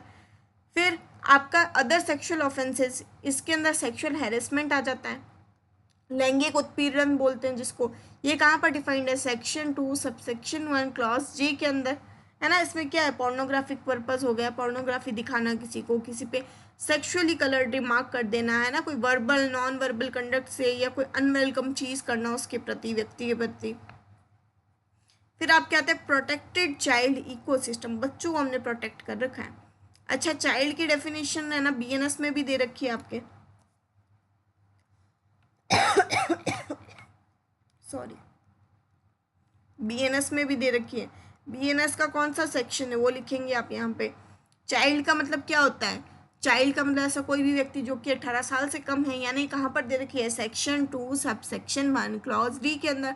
डोमेस्टिक रिलेशनशिप कहाँ पर डिफाइन? हमने कहा सेक्शन 2 सबसेक्शन 1 क्लॉज E के अंदर।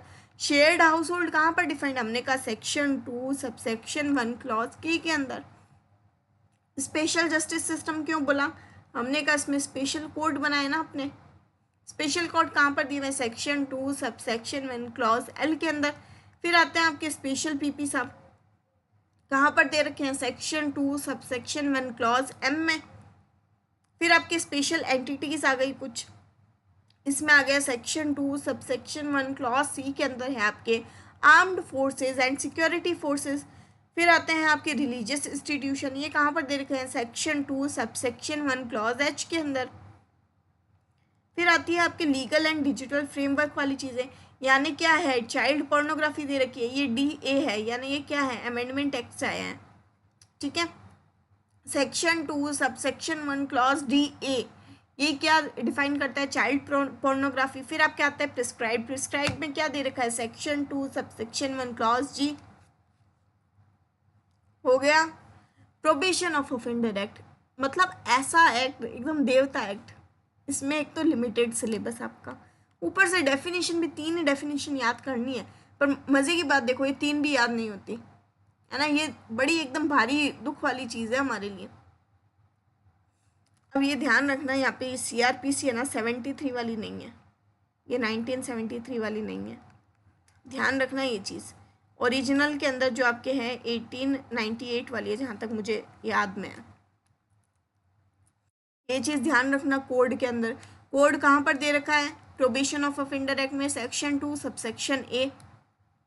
प्रोबेशन एडमिनिस्ट्रेशन के अंदर बात करते हैं प्रोबेशन ऑफिसर की, प्रोबेशन ऑफिसर कहाँ पर दे रखा है, सेक्शन 2 सेक्शन 2 सबसेक्शन B के अंदर। और इसके अंदर भी अच्छे से कहाँ पर डिफाइन कर रखा है, सेक्शन 13 के अंदर। फिर आता है आपके रूल्स एंड प्रोसीजर, इसके अंदर प्रिस्क्राइब बता रखा है, सेक्शन 2 सबसेक्शन A, इसके अंदर प्रिस्क्राइब दे रखा है वही रूल्स और वही चीज़ें जो इस एक्ट के अंदर दे रखी है ना। तो ये सिंपल सी एकदम था, 1 सेकंड में ये हो गया। अब आता है आपका सबसे ज़्यादा वो क्या ना, दिल को एकदम दहला देने वाला एक्ट, इतनी डेफिनेशन, अरे भाई 60 से ऊपर डेफिनेशन कैसे याद करोगे। ये बहुत भारी समस्या थी जब मैं पढ़ रही थी, या जब भी मैं पढ़ती हूँ तो मुझे भी कुछ डेफिनेशंस स्किप हो जाती है। ये सबसे बेहतर तरीका है जिससे कि आप इस चीज़ को हमेशा के लिए ध्यान में रख सकते हैं। तो ये 61 डेफिनेशंस को बहुत ही जल्दी से हम लोग देख लेते हैं। एक्ट कौन सा पढ़ रहे हैं, JJ एक्ट 2015 वाला पढ़ रहे हैं हम लोग, ठीक है। अब देखो, चाइल्ड का स्टेटस और चाइल्ड के सर्कमस्टांसेस को देखकर मैंने चाइल्ड को डिफाइन कर दिया। अब चाइल्ड को कैसे डिफाइन किया, हमने कहा section 2 subsection 1 talks about abandoned child, ऐसा बच्चा जिसको अबेंडेंड कर दिया गया है। फिर आता है सेक्शन 2 सबसेक्शन 12 चाइल्ड, और चाइल्ड कहाँ पर दे रखा है, आपके पॉक्सो में दे रखा है, और चाइल्ड कहाँ पर दे रखा है, आपके BNS में दे रखा है। तो ये सारे देखो, ये कनेक्ट करते करते चलना आप, है ना। फिर आता है आपका फेवरेट CCL का ही तो प्रोसीजर पूछा आपको प्री के अंदर, तो ये कहाँ पर है, सेक्शन 10 से सेक्शन 26 तक दे रखा है ना, चैप्टर नंबर 2 होगा, ये दे रखा है आपके सेक्शन 2 सबसेक्शन 13 में। फिर child in need of care and protection CNCP, ये दे रखा है सेक्शन 2 सबसेक्शन 14 में। फिर ऐसा चाइल्ड जो लीगली फ्री है अडॉप्शन के लिए, कहाँ पर दे रखा है, 216 में, यानी सेक्शन 2 सबसेक्शन 16। जुवेनाइल कहाँ पर दे रखा है, सेक्शन 2 सबसेक्शन 35। अब बताओ जुवेनाइल और चाइल्ड में क्या फ़र्क है, हमने कहा कोई फ़र्क नहीं है, बस जुवेनाइल जो टर्म है वो स्पेसिफिकली CCL के लिए यूज़ हो रही है, आई बात समझ में। अब आता है आपके ऑर्फन कहाँ पर दे रखा है, सेक्शन 2 सबसेक्शन 42। सरेंडर्ड चाइल्ड कहाँ पर दे रखा है, सेक्शन 2 सबसेक्शन 60, वहाँ पर सरेंडर्ड चाइल्ड। अब एक बात बताऊँ, एक सेकेंड, ये जो आपका सरेंडर्ड चाइल्ड है, इसको क्या आप इस अबेंडेंड चाइल्ड के साथ में नहीं पढ़ सकते क्या, हमने कहा पढ़ सकते हैं। फ़र्क क्या है दोनों में, थोड़ा सा ही फ़र्क है। अबेंडेंड चाइल्ड तो क्या है कि उसको, व्यक्ति को, है ना, वो जो बच्चा है हमारा, उसको उसके घर वालों ने एकदम त्याग ही कर दिया। सरेंडर्ड चाइल्ड का मतलब क्या है कि उस बच्चे का त्याग तो हुआ है, पर त्याग कहाँ पर हुआ है, या तो CWC के आगे हुआ है ना, यानी चाइल्ड वेलफेयर कमेटी के आगे हुआ है या बोर्ड के आगे हुआ है। अब देखो सरेंडर्ड चाइल्ड तो क्या है, ये तो ये लीगल प्रोसेस हो गया, और ये अबेंडेंड चाइल्ड वाला है ना, ये इलीगल प्रोसेस है। समझो एक बात, सरेंडर चाइल्ड क्या है कि मान लो कोई दंपत्ति है, कोई कपल है, उनकी क्षमता नहीं है कि वो अपने जो आर्थिक जो भी रीज़न है या अपने जो भी सोसाइटल रीज़न है उसकी वजह से उस बच्चे को पाल सकें। तो अब क्या करते हैं वो लोग जाते हैं हमारे जो भी इंस्टीट्यूशंस हैं उनके पास में और उनको बोल देते हैं कि भाई हम इस बच्चे का भरण पोषण करने में सक्षम नहीं है, तो आप इस बच्चे को ले लीजिए और इसको एक अच्छा जीवन दीजिए। तो ये तो लीगल प्रोसेस हो गया।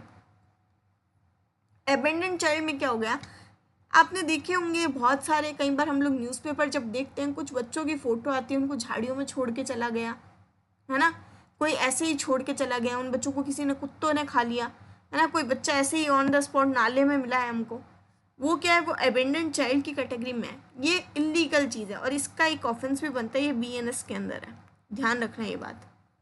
आई बात समझ में, क्लियर है इतना कॉन्सेप्ट हमको। चलिए अब आता है आपके adoption and family rehabilitation system. अब एडॉप्शन का इकोसिस्टम देखो, एडॉप्शन कहाँ पर दे रखा है, एडॉप्शन दे रखा है सेक्शन 2 सबसेक्शन 2 के अंदर।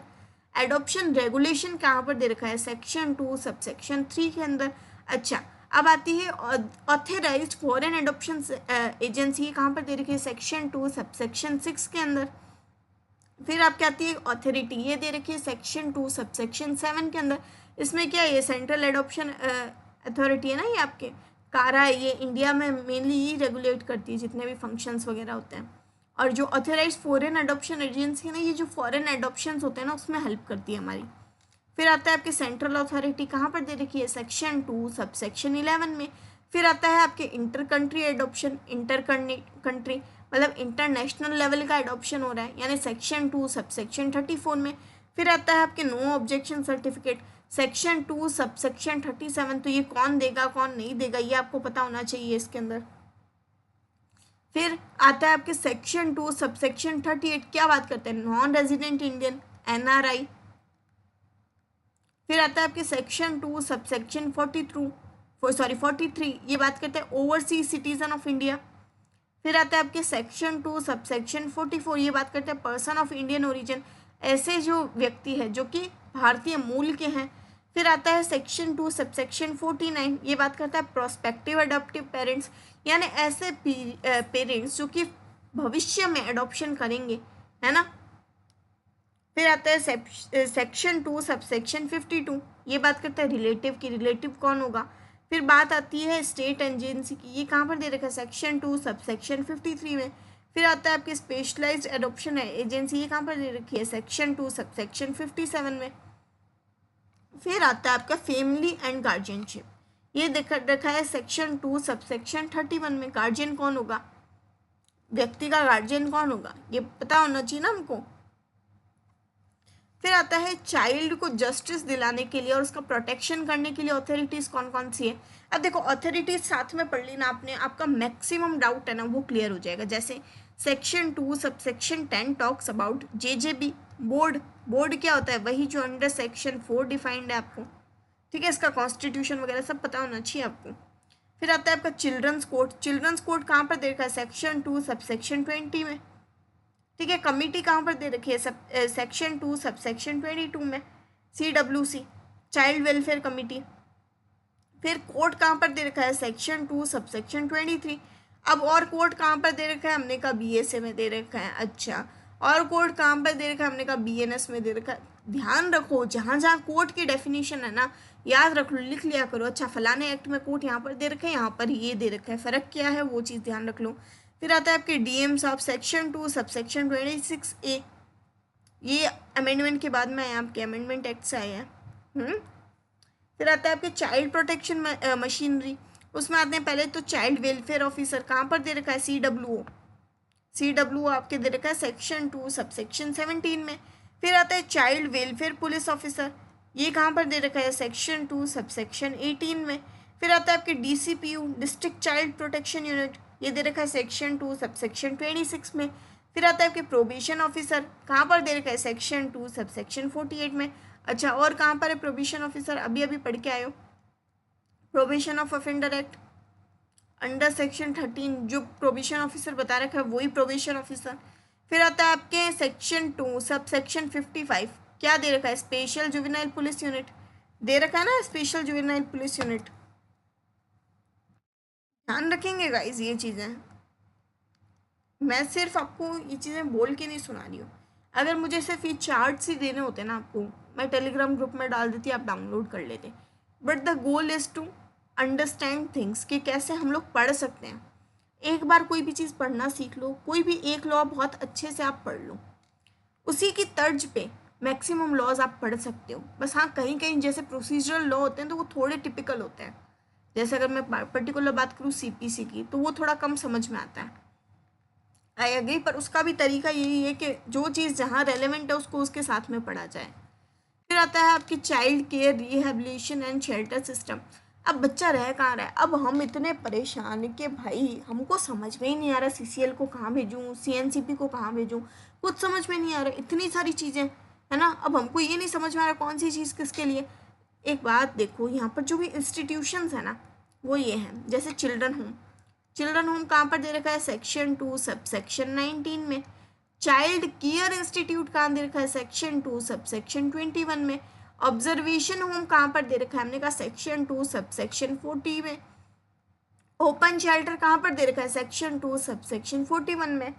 प्लेस ऑफ सेफ्टी कहाँ पर दे रखा है, हमने कहा सेक्शन 2 सब सेक्शन 46 में। और आपका special home section 2 sub section 56 में। अब देखो ये जो इंस्टीट्यूशंस है ना, इसमें या तो आप किसको भेजोगे, सीसीएल को भेजोगे या सीएनसीपी को भेजोगे, ध्यान रखना ये बात। और ये जो जनरली आपकी जो फोस्टर केयर फोस्टर फैमिली वाली चीज़ें ना, ये generally child in need of care and protection के लिए होती है, ये अल्टरनेटिव फॉर्मेट ऑफ केयर होती है। इंस्टीट्यूशन में जो भी आपको व्यक्ति को रखना है ना, जो भी बच्चा है उसको आप जनरली एक लंबे पीरियड के लिए रखते हो। पर ये जो अल्टरनेटिव केयर वाली चीज़ें होती है ना, इसमें कुछ टेम्परेरी पीरियड के लिए ही रखा जाता है बच्चे को, तो ये थोड़ा सा डिफरेंस है। आपके section 2 sub section 27 talks about fit facility. अच्छा, फिट फैसिलिटी है तो फिट पर्सन भी आएगा। फिर फिट पर्सन कहाँ पर रहता है, सेक्शन 2 सब सेक्शन 28 में। फॉस्टर केयर है तो फॉस्टर फैमिली भी आएगी और ग्रुप फॉस्टर केयर भी आएगा, यानी section 2 sub section 29 talks about foster care. Section 2 sub section 30 talks about foster family. Section 2 sub section 32 talks about group foster care. आई बात समझ में। फिर आता है रिहेबिलिटेशन सपोर्ट। देखो एक तो आफ्टर केयर होती है, इसमें क्या स्टेट फंड करता है बच्चे को, स्टेट फंड करता है कि भाई बच्चा मतलब मान लो 18 का तो पूरा हो गया पर वो 21 साल का है ना, हुआ नहीं है, तो उसको मतलब कुछ पीरियड के लिए आफ्टर केयर प्रोवाइड कर दी है ना। फिर आता है आपकी स्पॉन्सरशिप। अब बताओ कुछ लोग क्या है, अडॉप्शन नहीं करते, उनको लगता है अडॉप्शन एक बहुत बड़ी जिम्मेदारी, फुल टाइम जिम्मेदारी है कि हम उतना तो नहीं कर पाएंगे, हम उतना तो नहीं कर पाएंगे। पर वो कहते हैं कि हम लोग पैसे से हेल्प कर सकते हैं, कुछ स्टेशनरी से हेल्प कर सकते हैं ना, हेल्थ फैसिलिटीज़ दे सकते हैं, तो उसके लिए स्पॉन्सरशिप आ जाता है। स्पॉन्सरशिप कहाँ पर दे रखा है, सेक्शन 2 सब सेक्शन 58 में। आई बात समझ में, क्लियर है। ये 4 बॉक्सेस हमारे सबसे बड़े बॉक्सेस थे गाइस, ये आ जाओ। अब चाइल्ड राइट्स और वेलफेयर और उनका सेफ्टी, इसके लिए हमारे पास में क्या है, हमने कहा एक तो बेस्ट इंटरेस्ट ऑफ चाइल्ड है। बेस्ट इंटरेस्ट वो कहाँ पर दे रखा है, सेक्शन 2 सब सेक्शन 9 के अंदर।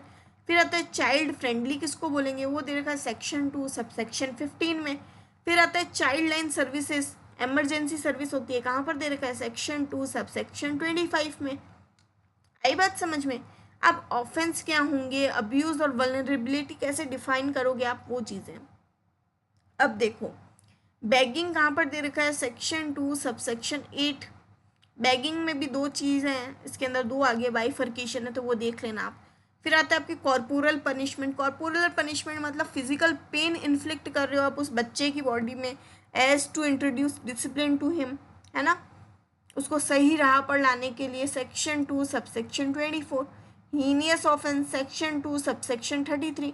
Narcotic drug and psychotropic substance, NDPS,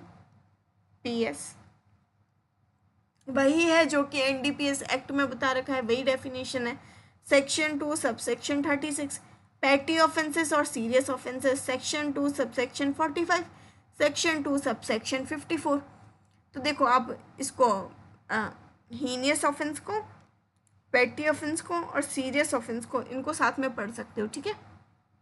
अब जैसे हीनियस होगा ना ऑफेंस, तो इसका ट्रायल अलग तरीके से चलेगा, और पेटी और जो आपके सीरियस ऑफेंस है उनका अलग तरीके से चलेगा, उसका एक अलग प्रोसीजर होता है। वो मैंने आपको जो डिटेल्ड वीडियो है आप वो देखो जाके, वहाँ पर मैंने बहुत अच्छे से बता रखा है। अब आता है लीगल और एडमिनिस्ट्रेटिव रेफरेंसेस में दिए हैं, हमने कहाँ दिए हैं। सेक्शन 2 सबसेक्शन 39 बात करता है नोटिफिकेशन की, सेक्शन 2 सबसेक्शन 47 बात करता है प्रेस्क्राइब्ड की, सेक्शन 2 सबसेक्शन 50 बात करता है पब्लिक प्लेस की। रजिस्टर्ड कहाँ पर दे रखा है, सेक्शन 2 सबसेक्शन 51। स्टेट गवर्नमेंट कहाँ पर दे रखे, हमने कहा सेक्शन 2 सबसेक्शन 59। अच्छा, और जो वर्ड्स यहाँ पर नहीं डिफाइन किए गए अदर एक्ट में दिए हुए कहाँ पर दे रखा है, सेक्शन 2 सबसेक्शन 61। हो गया गाइस, इतने सारे जो हम लोग इतने देर से देख रहे थे 61 क्लॉजेस, आपने सोचा होगा 2 घंटे तो इसी में लग जाएंगे, नहीं, सिंपल सा तरीका है। देखो चंक्स में पढ़ लो, आप पहले ऐसे याद रख लो। अच्छा, मैं चाइल्ड और जस्टिस सिस्टम की जो अथॉरिटीज़ है वो मैं साथ में पढ़ूंगा, फिर उनके क्लॉजेस याद कर लो। देखो अगर आप वेगली भी अगर कुछ चीज़ें याद कर लेते हो ना, जैसे टुकड़ों में भी, तो वो चीज़ें भी याद हो जाती है, वो बाद में आपका एक माइंड मैप बन जाएगा दिमाग के अंदर कैसे याद करना है। आई बात समझ में। अब आता है आपका आर्म्स एक्ट, बहुत ही इम्पॉर्टेंट, और इस पर्टिकुलर वीडियो के लिए आप सबका बहुत प्यार भी मिला है ना। साथ ही साथ राजस्थान एक्सरसाइज एक्ट को भी आप लोगों ने बहुत पसंद किया है, तो वो अच्छी बात है। आई होप आपके ऐसे ही हेल्प होती रहे मेरे द्वारा। आर्म्स एक्ट 1959 का डेफिनेशन और इंटरप्रिटेशन, वीपन सिस्टम समझो भाई, वीपन सिस्टम समझेंगे। एम्यूनेशन, गोला बारूद दे रखी है ना, गोलियां कहाँ पर दे रखा है, section 2 subsection B. I think इसमें शायद 1 2 भी हो सकता है, तो आप थोड़ा सा देख लीजिएगा, मेरे हिसाब से मैं थोड़ा भूल रही हूँ इस चीज़ को। आर्म्स मतलब आयुध है ना, ये मैं हिंदी में क्यों लिख के लाई ताकि आपको थोड़ा सा चीज़ समझ में आए कि ये बताना क्या चाहता है, क्योंकि ये काफ़ी टिपिकल एक्ट है। ये दे रखा है सेक्शन 2 सबसेक्शन सी के अंदर। फायर आर्म्स अग्नि आयुध, यानी अग्नि वाले आयुध है ना, अग्नि वाले आर्म्स वो हो गए फायर आर्म्स। ये कहाँ पर दे रखा है, सेक्शन 2 सबसेक्शन ई में। फिर प्रोहिबिटेड वीपन सिस्टम यानी प्रोहिबिटेड अम्यूनिशन कहाँ पर दे रखे हैं, हमने कहा सेक्शन 2 सबसेक्शन आई में। प्रोहिबिटेड आर्म्स कहाँ पर दे रखे हैं, हमने कहा सेक्शन 2 सबसेक्शन जे में। आपने कहा चलो बढ़िया बात है। Acquisition and transfer system, acquisition का मतलब अर्जन करना, अपने पास लेना, वो चीज़ कहाँ पर दे रखा है, सेक्शन 2 सबसेक्शन ए के अंदर। ट्रांसफ़र अंतरण है ना, एक से दूसरे व्यक्ति को देना, कहाँ पर दे रखा है, सेक्शन 2 सबसेक्शन के। फिर आता है आपका लाइसेंस सिस्टम, लाइसेंस को हिंदी में क्या बोलते हैं गाइस, अनुज्ञप्ति। अनुज्ञप्ति ये चीज़ आपको पता होनी चाहिए, आपके उसमें पारिभाषिक शब्दावली में भी आ सकता है ये। Section 2 subsection section 2 subsection double E, यानी डबल ई का मतलब क्या होता है बताओ, यानी ये जो डेफिनेशन है अमेंडमेंट एक्ट से आई है आपके। लाइसेंसिंग अथॉरिटी कौन होगी, अनुज्ञापन प्राधिकारी, कहाँ पर दे रखा है, सेक्शन 2 सबसेक्शन एफ के अंदर। फिर आता है आपका मजिस्ट्रेट, कहाँ पर दे रखा है, सेक्शन 2 सबसेक्शन जी में। प्रेस्क्राइब्ड विहित कहाँ पर दे रखा है, सेक्शन 2 सबसेक्शन एच में। पब्लिक सर्वेंट लोक सेवक कहाँ पर दे रखा है, सेक्शन 2 सबसेक्शन जे ए में, यानी ये भी अमेंडमेंट एक्ट के बाद में आया है आपके। ये बीएनएस में कहाँ पर दे रखा है, सेक्शन 2 सबसेक्शन 28 दे रखा है ना। चलिए, SC/ST prevention of atrocities act 1989 बहुत ज़्यादा इंपॉर्टेंट है। देखो इसमें ना एक तो सेक्शन 3 में बहुत ज़्यादा दिक्कत आ रही है ना सबको। देखो गाइस, मैंने सेक्शन 3 का अलग से ऑलमोस्ट 1 आवर का मेरा जो सेशन है 50 मिनट से ऊपर का है, अब उसको देखो, उसमें भी मैंने इसी तरीके से जैसे मैं ये डेफिनेशन लेके आई हूँ ना, उसमें भी उसी तरीके से मैंने ऑफेंस समझाए हैं उसके अंदर। तो आप प्लीज़ जाओ वो देखो। लोग बोल रहे हैं याद नहीं होगा हमको, हमने कहा कैसे नहीं होगा, प्लीज़ वो देखो जाके, उसमें एक तरीका होता है चीज़ को पढ़ने का। अगर आप उस तरीके से पढ़ोगे तो आई होप आपको बहुत सारी चीज़ें बहुत अच्छे से याद हो सकती है, ठीक है। अब देखो SC/ST एक्ट के अंदर पढ़ते हैं हम, पर्सन और स्टेक होल्डर कौन होंगे इसके अंदर, हमने कहा ऐसे व्यक्ति जो भी इस एक्ट में कवर्ड है ना, उनकी डेफिनेशन है। हमने कहा चलो बताओ। डिपेंडेंट कौन होता है? हमने कहा सेक्शन 2 सबसेक्शन 1 क्लॉज बीबी के अंदर दे रखा है। विक्टिम कहाँ पर दे रखा है? सेक्शन 2 सबसेक्शन 1 क्लॉज ईसी के अंदर दे रखा है। विटनेस कहाँ पर दे रखा है? सेक्शन 2 सबसेक्शन 1 क्लॉज ईडी के अंदर दे रखा है। अब एक चीज़ देखो, डिपेंडेंट है, जनरली किसी मेल पर कौन डिपेंडेंट है? उसकी बीवी। बीवी, बीवी से बीवी हो सकता है, ये तो याद हो ही जाएगी, है ना। फिर विक्टिम कौन है? ईसी में। अगर विक्टिम है तो विक्टिम के जस्ट बाद में किसको बुलाया हमने? विटनेस को बुलाया। तो ईसी याद कर लो, ये ईडी ऑटोमेटिकली हो जाएगा आपको याद, ठीक है। तरीका है याद करने का, सॉरी, कैसे भी कर सकते हो। My throat is gone, I don't know, थोड़ा सा मौसम सर्द गर्म टाइप का चल रहा है। अब देखो, प्रोटेक्टेड कम्युनिटीज़, किन कम्युनिटीज़ को इसमें बेनिफिट मिल रहा है SC/ST एक्ट में? हमने कहा एक तो SC को मिल रहा है और एक ST को दे रखा है। अब आप बोलोगे क्या इनकी डेफिनेशन अलग अलग जगह दे रखी है क्या? हमने कहा नहीं नहीं, एक ही जगह दे रखी है। इसमें आर्टिकल नंबर भी डिफाइन कर रखा है, आपको याद होना चाहिए आपको, है ना। दोनों के आर्टिकल नंबर भी बता रखे हैं, ये आप लिख लीजिएगा इसके अंदर। स्केड्यूल कास्ट कहाँ पर दे रखा है? सेक्शन 2 सबसेक्शन 1 क्लॉज सी के अंदर। स्केड्यूल ट्राइब कहाँ पर दे रखा है? सेक्शन 2 सबसेक्शन 1 क्लॉज सी के अंदर। अब आते हैं बॉयकॉट एंड सोशल एक्सक्लूजन। इसके अंदर क्या बात की गई है? हमने कहा forms of discrimination and exclusion. अब देखो, डिस्क्रिमिनेशन किस आधार पर हो रहा है वो चीज़ है। इकोनॉमिक बॉयकॉट कहाँ पर दे रखा है? सेक्शन 2 सबसेक्शन 1 क्लॉज BC में। सोशल बाइकआउट कहाँ पर दे रखा है? सेक्शन 2 सबसेक्शन 1 क्लॉज EB में। अब देखो, यहाँ पर BC लिखा हुआ है, यहाँ पर EB लिखा हुआ है, देखने में सिमिलर से लग रहे हैं क्या? हमने कहा यहाँ पर तो E है, यहाँ पर C है। हमने कहा हाँ, बस इतना ही ध्यान रखना है, EB आए तो सोशल बाइकआउट कर देना और BC आए तो इकोनॉमिक बाइकआउट कर देना। हमने कहा चलो समझ में आ गया तुम्हारा। अब आता है स्पेशल क्रिमिनल जस्टिस सिस्टम। हमने बात की थी ना, स्पेशल लॉ है, स्पेशल लॉ है तो वहाँ पर स्पेशल कोर्ट भी तो होंगे ना। की थी ना हमने ये बात, की थी नहीं की थी? और कहाँ पर है स्पेशल कोर्ट आपके? हमने कहा पॉक्सो में भी है। अच्छा, और भी लॉज में है, तो ये बात आ रही है समझ में आपको? कोर्ट कहाँ पर? कोर्ट दो तरह के दे रखे हैं यहाँ पे, एक तो एक्सक्लूसिव स्पेशल कोर्ट और एक special court. Exclusive special court तो जो यहाँ पर बनाए गए हैं, जो पर्टिकुलर SC/ST जो प्रकरण है उसमें डील कर रहे हैं। स्पेशल कोर्ट वो हो गए जो कोर्ट ऑफ सेशन थे, उनको ही SC/ST कोर्ट के मामले दे दिए, वो हो गए स्पेशल कोर्ट। स्पेशल कोर्ट कहाँ पर दे रखा है? हमने कहा सेक्शन 2 सबसेक्शन 1 क्लॉज D के अंदर। आपने कहा बहुत बढ़िया बात है। एक्सक्लूसिव स्पेशल कोर्ट कहाँ पर दे रखा है? हमने कहा सेक्शन 2 सबसेक्शन 1 क्लॉज BD के अंदर। फिर आते हैं हमारा प्रोसिक्यूशन। आप इसी की तैयारी कर रहे हो, आप आगे जाके प्रोसिक्यूशन ऑफिसर ही बनोगे, समझ गए? अब प्रोसिक्यूशन की ताकत देख लो यार, स्पेशल लॉ में तुम्हारी कितनी वैल्यू है, आ रही है बात समझ में? तो फोकस रखो, देखो तुम जस्टिस सिस्टम का बहुत इंटीग्रल पार्ट बनने वाले हो। अब आता है स्पेशल पब्लिक प्रोसिक्यूटर, कहाँ पर दे रखा है? सेक्शन 2 सबसेक्शन 1 क्लॉज E के अंदर, ठीक है। अब इसमें स्पेशल पब्लिक प्रोसिक्यूटर का बता रखा है। और वैसे मैं बता देती हूँ कि जो भी स्पेशल लॉज होते हैं ना, उसमें जब भी स्पेशल PP बनाना होता है तो उनका जो एक्सपीरियंस है वो ज़्यादा ही होता है। तो BNSS में नई जो टाइमलाइन दे रखी है ना, इसकी आप वो ध्यान रख लीजिएगा कितने ईयर का एक्सपीरियंस है। फिर आते हैं आपकी पब्लिक अथॉरिटीज़, ये इम्प्लीमेंटेशन और अकाउंटेबिलिटी के लिए हमने कहा पब्लिक सर्वेंट को ले आओ। अच्छा, कहाँ पर दे रखा है? सेक्शन 2 सबसेक्शन 1 क्लॉज BG के अंदर, BG के अंदर। अब एक चीज़ ध्यान रखना, पब्लिक सर्वेंट 2-3 जगह दे रखा है आपके, एक इसके अंदर दे रखा है, एक शायद मेरे हिसाब से JJ के अंदर भी दे रखा है, BNS के अंदर भी दे रखा है। तो BNS के अंदर दे रखा है तो उसका सेक्शन याद कर लेना, ठीक है। अब आता है आपका बोरोड क्रॉस रेफरेंस डेफिनेशंस। ऐसी डेफिनेशन जो तो या तो हमको बोरो करनी है या उनका क्रॉस रेफरेंस लेना है। हमने कहा कोड की, आपने कहा हाँ, कोड कहाँ पर दे रखा है? हमने कहा 2(1)B में या सेक्शन 2 सबसेक्शन 1 क्लॉज B के अंदर। अच्छा, फॉरेस्ट राइट कहाँ से लेना है भाई? हमको फॉरेस्ट एक्ट से लेना है, आपको फॉरेस्ट एक्ट से लेना है। अच्छा, कहाँ पर दे रखा है? Section 2 subsection 1 clause BE। Manual scavenger act जो है उससे लेना है। कहाँ पर दे रखा है ये हमको, हमने कहा सेक्शन 2 सबसेक्शन 1 क्लॉज BF, ठीक है।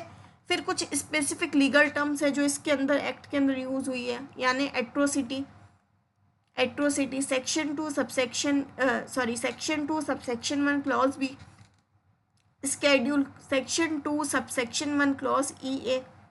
आई बात समझ में। एक चीज़ और ध्यान रखना, सेक्शन 3 है ना, वो पर्टिकुलरली एट्रोसिटी के जो मेजर ऑफेंसेस है ना उससे डील करता है। तो सेक्शन 3 के अंदर जनरल पनिशमेंट भी दे रखी है आपको। तो अगर जनरल पनिशमेंट जब भी पूछ लेना आपको SC/ST एक्ट की, तो आप सेक्शन 3 के जो सबसेक्शन 1 है उसके साथ में जाइएगा, ठीक है। चलिए, बाकी मैंने इसको बहुत अच्छे से करवा रखा है, प्लीज़ जाओ वो वीडियो देखो। अगर आप नहीं देख रहे हो ना तो आप बहुत बड़ा कुछ मिस कर रहे हो, क्योंकि बहुत अच्छे से करवाया है मैंने वो इस एक्ट को। तो इसीलिए मैंने इतने पार्ट्स में करवाया था कि ये एकदम अच्छे से क्लियर हो जाए। अगर किसी को सब नहीं देखना तो सिर्फ सेक्शन 3 का वीडियो है वो देखो। फिर आता है राजस्थान एक्सरसाइज एक्ट। ये वीडियो तो मतलब पता नहीं कितने बच्चों को पसंद आया, बहुत ही पसंद आया है, क्योंकि इस वीडियो के अंदर मैंने जितनी पॉसिबल इमेजेस थी, जितनी मेरे बस में थी, वो सारी इंसर्ट कर करके मैंने बताया है। इसमें पूरा बेयर एक्ट कैसे मार्क करना है वगैरह सारा इस वीडियो के अंदर है। अब आता है आपके intoxicant and liquor ecosystem. Intoxicant और लिकर इकोसिस्टम, आपने कहा पहले तो अल्कोहलिक बेवरेजेस के बारे में बताओ। ये जितनी भी है ना ये सारी आपके अल्कोहलिक बेवरेजेस है। हमने कहा बियर, बियर कहाँ पर दे रखी है, हमने कहा सेक्शन 3 सबसेक्शन 1 के अंदर। अच्छा, और फर्मेंटेड लिकर कहाँ पर दे रखी है, हमने कहा सेक्शन 3 सबसेक्शन 10 के अंदर। लिकर कहाँ पर दे रखी है, सेक्शन 3 सबसेक्शन 15 के अंदर। पछुआई कहाँ पर दे रखी है, हमने कहा सेक्शन 3 सबसेक्शन 18 के अंदर। स्पिरिट कहाँ पर दे रखी है, सेक्शन 3 सबसेक्शन 21 के अंदर। तड़ी कहाँ पर दे रखी है, सेक्शन 3 सबसेक्शन 22 के अंदर। अब देखो ये वाली वो डेफिनेशंस है जिसमें तो आप कंफ्यूज होंगे ही होंगे। आई बात समझ में। ये सबसेक्शन सबसे ज़्यादा कंफ्यूज करते हैं हमको। फिर आता है आपके narcotic and intoxicating substance, intoxicating drug section 3 subsection 14। आपने कहा बहुत बढ़िया। फिर आते हैं लेंस्ड पॉपी हेड्स। लेंस्ड पॉपी हेड्स कहाँ पर दे रखे हैं, सेक्शन 3 सबसेक्शन 14A के अंदर। फिर आता है एक्सरसाइजेबल आर्टिकल सेक्शन 3 सबसेक्शन 4 के अंदर। ये देखो प्रोडक्शन, डिस्टिलेशन और एक्सरसाइजेबल गुड की जो हेडिंग है ना वो कर रहे हैं हम लोग, ठीक है। फिर आता है आपके मैन्युफैक्चरिंग प्रोसेस के अंदर। हमने कहा इसमें एक तो सेक्शन 3 सबसेक्शन 17 आएगा, सेक्शन 3 सबसेक्शन 17A आएगा। आपने कहा मोलेसिस को इनके साथ में क्यों नहीं रखा, हमने कहा इसमें बताया जाता है ना कि मैन्युफैक्चर कर रहे हो आप। पेन प्रोसेस की बात की थी, शुगर और खांड सारी शुगर बनी थी, है ना, गुड़ से या शुगर केन से, ये वही मोलेसिस है। फिर आता है डिस्टिलेशन सिस्टम, इसमें स्टिल आ गया। स्टिल कहाँ पर दे रखा है, सेक्शन 3 सबसेक्शन 21B के अंदर। फिर आता है आपके डीनेचर्ड प्रोडक्ट्स। डीनेचर्ड प्रोडक्ट्स कहाँ पर दे रखे हैं, पहले तो डीनेचर्ड की डेफिनेशन पढ़ो, सेक्शन 3 सबसेक्शन 3। फिर आता है डीनेचर्ड स्पिरिटस प्रिपरेशन, ये कहाँ पर दे रखा है, सेक्शन 3 सबसेक्शन 3A के अंदर। फिर आता है आपके exercise administration and revenue system. अब ये वाली चीज़ तो मैं तो कह रही हूँ ऐसे कैसे आप अपनी कॉपी में बना लो, या फिर स्टिकी नोट लगाकर, सॉरी, या तो फिर स्टिकी नोट लगाकर आप है ना अपना जो भी पर्टिकुलर जो बैरेक्ट है वहाँ पर ये लगा लो। अब ऑथोरिटीज़ दो है, एक तो एक एक्सरसाइज कमिश्नर है, एक एक्सरसाइज ऑफिसर है। एक्सरसाइज कमिश्नर 3(5) के अंदर है, एक्सरसाइज ऑफिसर सेक्शन 3 सबसेक्शन 7 के अंदर है। फिर आते हैं आपके रेवेन्यू स्ट्रक्चर, इसमें एक तो रेवेन्यू ड्यूटी एक्सरसाइज ड्यूटी और एक्सरसाइज रेवेन्यू है। एक्सरसाइज ड्यूटी तो दे रखा है 3(6) के अंदर, यानी सेक्शन 3 सबसेक्शन 6 के अंदर। एक्सरसाइज रेवेन्यू दे रखा है आपके सेक्शन 3 सबसेक्शन 8 के अंदर। फिर आता है स्टेट अथॉरिटी, यानी स्टेट का मतलब स्टेट ऑफ राजस्थान होगा, ये कहाँ पर दे रखा है, सेक्शन 3 सबसेक्शन 21A के अंदर। इसमें बता रखा है section 10 of reorganisation of state act, वो वाला दे रखा है रेफरेंस, तो वो याद रखना चाहिए आपको। फिर आता है इम्पोर्ट एक्सपोर्ट और ट्रेड कंट्रोल के बारे में बताओ भाई हमको। हमने कहा क्रॉस बॉर्डर जब भी मूवमेंट हो रहा है तो उसमें एक तो एक्सपोर्ट आएगा, एक इम्पोर्ट आएगा। आपने कहा ठीक है, कहाँ दे रखा है, हमने कहा एक्सपोर्ट तो दे रखा है सेक्शन 3 सबसेक्शन 9 में। इम्पोर्ट कहाँ पर दे रखा है, हमने कहा सेक्शन 3 सबसेक्शन 13 में। फिर आता है कमर्शियल ट्रांजैक्शन, उसमें एक तो सेल हो रहा है, सेल कहाँ पर हो रही है, सेक्शन 3 सबसेक्शन 20 के अंदर। टू बॉटल कहाँ पर कर रहे हो, सेक्शन 3 सबसेक्शन 23। टू बॉटल में क्या आता है, जो भी आपका बॉटलिंग, रीबॉटलिंग, फ्लेवरिंग, कलरिंग, ये जो भी चीज़ें होती हैं ना, सब उसमें आता है।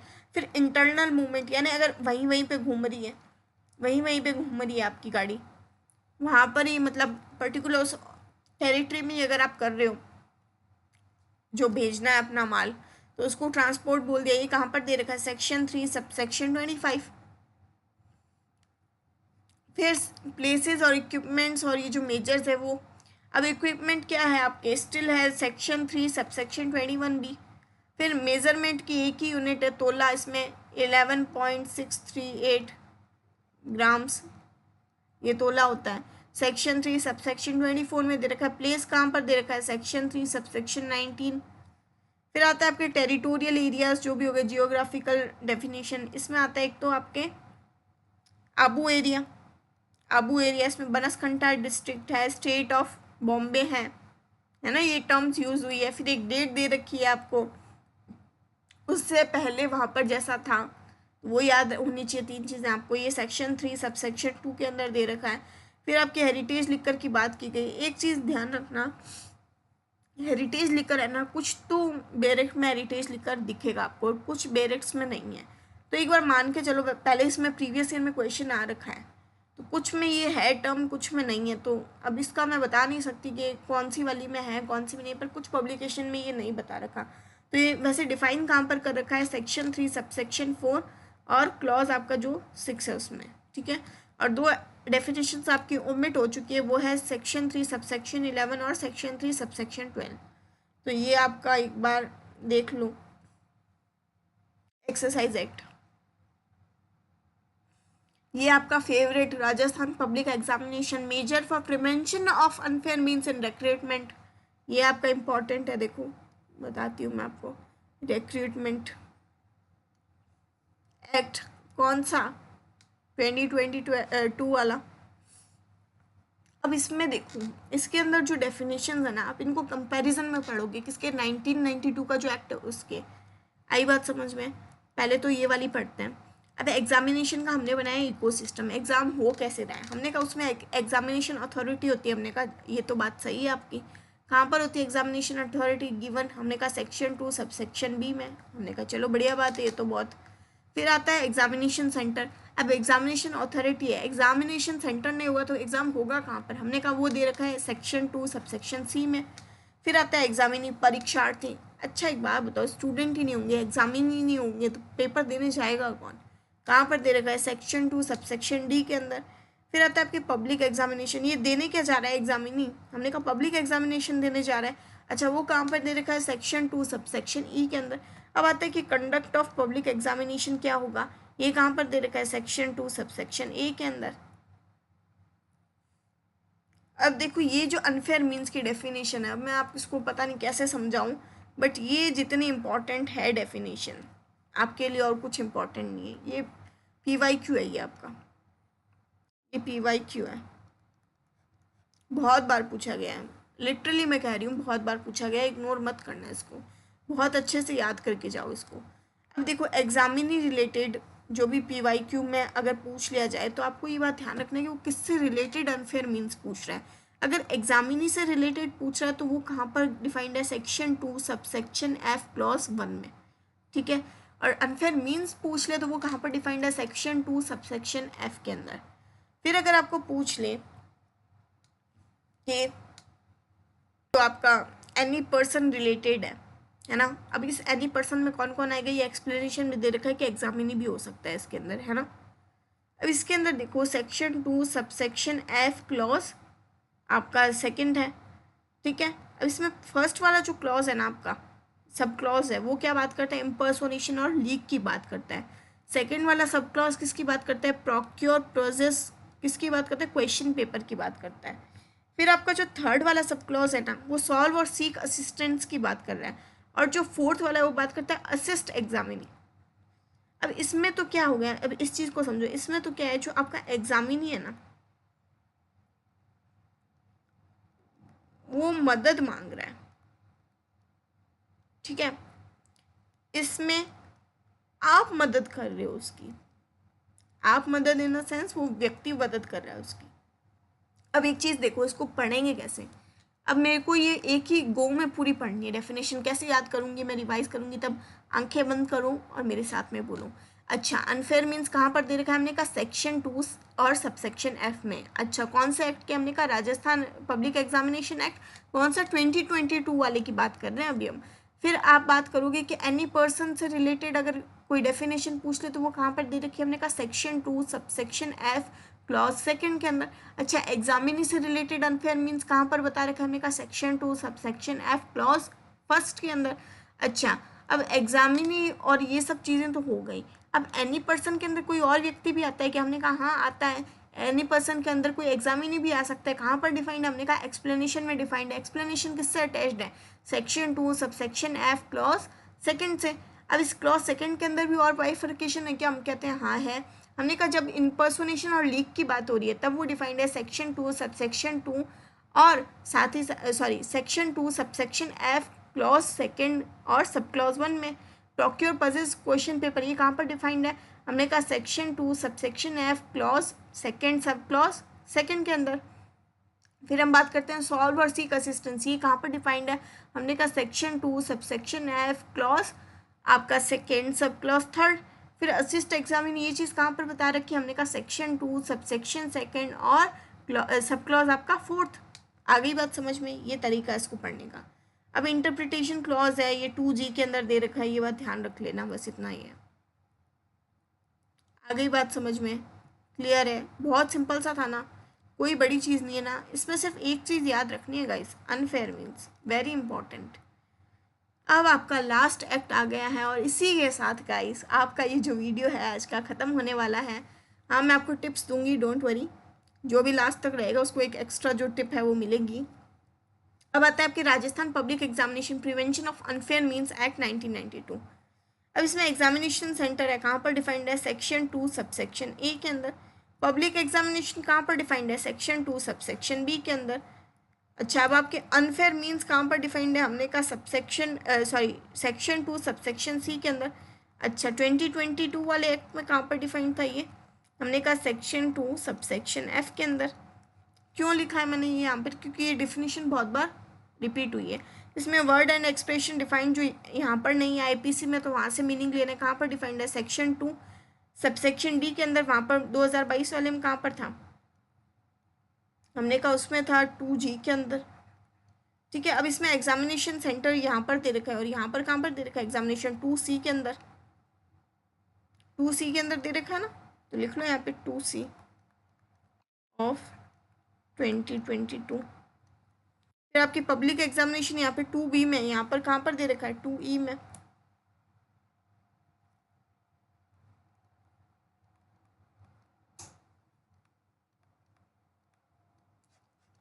तो गाइज ये हो गया आपका पूरा,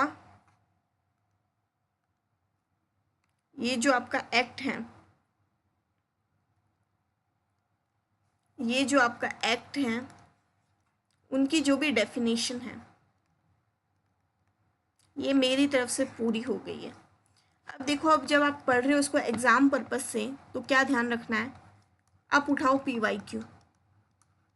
PYQ मतलब कोई भी ऐसे स्टेट का जहाँ पर ये सब्जेक्ट है वहाँ पर देखो कौन कौन सी जो डेफिनेशंस हैं वो सबसे ज़्यादा पूछी गई है, पहले तो वो याद करो। फिर आप वो डेफिनेशंस देखो जो नई ऐड हुई है, जो न्यू है। ठीक है, अब न्यू के क्लॉजेस याद करो क्योंकि वो पूछे जाने के ज़्यादा है। और या फिर ऐसी कोई भी डेफिनेशन है जो क्रूशियल है, ये तो क्या है, ये वो डेफिनेशन है जो बार बार रिपीट हुई है, ये वो डेफिनेशन है जो क्रूशियल है, ये आपके कोई प्रोसीजर से रिलेटेड है, तो वो चीज़ है। अब इनको आप प्रैक्टिस करने का सही तरीका क्या है कि आप ऐसे कोई एग्ज़ाम उठाओ जहाँ पर ये जो डेफिनेशंस है ना 5-5 6-6 डेफिनेशन किसी MCQ के अंदर मैचअप के फॉर्म में आई है। अब मैचअप के फॉर्म में करने से क्या होगा कि आप है ना सारी डेफिनेशंस को एक ही बार में एक क्वेश्चन में कम से कम 6 से 7 डेफिनेशन आप पढ़ पाओगे, तो वो चीज़ बढ़िया है मैचअप। और साथ ही साथ में अगर हमको कोई डेफिनेशन नहीं याद हो रही है क्या करें, एक बात बताऊं, आपको डेफिनेशन की सेक्शन या क्लॉज पूछेंगे इसके चांसेस अब थोड़े कम हैं। अब जो पेपर आ रहा है वो ज़्यादा प्रैक्टिकल आ रहा है। तो क्या क्या याद रखो, जब डेफिनेशन को अंदर से पढ़ो ना, उसके असेंशियल इंग्रेडिएंट्स देखो, असेंशियल आपके आप जितने भी असेंशियल आपके इंग्रेडिएंट्स है ना वो देखो। अब इंग्रेडिएंट्स देख लिया आप लोगों ने, साथ ही साथ में आप उसके देखो कीवर्ड्स जो हैं उसके। कीवर्ड में आपको क्या क्या ध्यान रखना है, शैल ध्यान रखना है, नॉट ध्यान रखना है, एंड ध्यान रखना है, और ध्यान रखना है, ये चीज़ें ध्यान रखनी है, ठीक है। और क्या वर्ड्स ध्यान रखने हैं, notwithstanding, subject to, except, ये चीज़ें ध्यान रखनी है। इससे क्या आपको डेफिनेशन को पकड़ने में आसानी होगी। और कोई भी डेफिनेशन को पढ़ो ना, उसको एज ए पैराग्राफ फॉर्मेट में, पैरा फॉर्म में नहीं पढ़ना, उसको कैसे पढ़ोगे आप, बुलेट फॉर्म में पढ़ो। बुलेट फॉर्म में इन द सेंस कि आप ब्रेक कर करके पढ़ो उसको, है ना, 3-4 चीज़ें ऐसे ब्रेक कर करके पढ़ो। इससे क्या कोई भी चीज़ मिस नहीं होगी आपकी। आई बात समझ में? तो ये तरीका है आपको डेफिनेशन को एकदम कॉन्सेप्चुअली समझने का। देखो यार, सेक्शन वो चीज़ है ना कि ये ऐसी रटने वाली विद्या है, ये ऐसी रटंत विद्या है कि आप जितनी बार पढ़ोगे उतनी बार आपका अच्छा हो जाएगा काम। बट अगर आप नहीं पढ़ पा रहे हो ना, तो एटलीस्ट आप ये काम करो कि आप उसका कॉन्सेप्ट समझ लो कि वो मांग क्या रहा है आपकी, आस्क क्या कर रहा है वो उसमें। अगर ये चीज़ भी आपका क्लियर हो गया ना, आई एम श्योर आप बहुत हद तक अच्छा परफॉर्म कर लोगे। अब एक चीज़ और ध्यान रखना, आपको अगर इस चीज़ की पीडीएफ चाहिए तो देखिए मैं एनोटेड पीडीएफ ही आपको अवेलेबल करवा पाऊँगी, और वो रहेगी हमारे टेलीग्राम चैनल में, जुडिशरी सिंप्लीफाइड।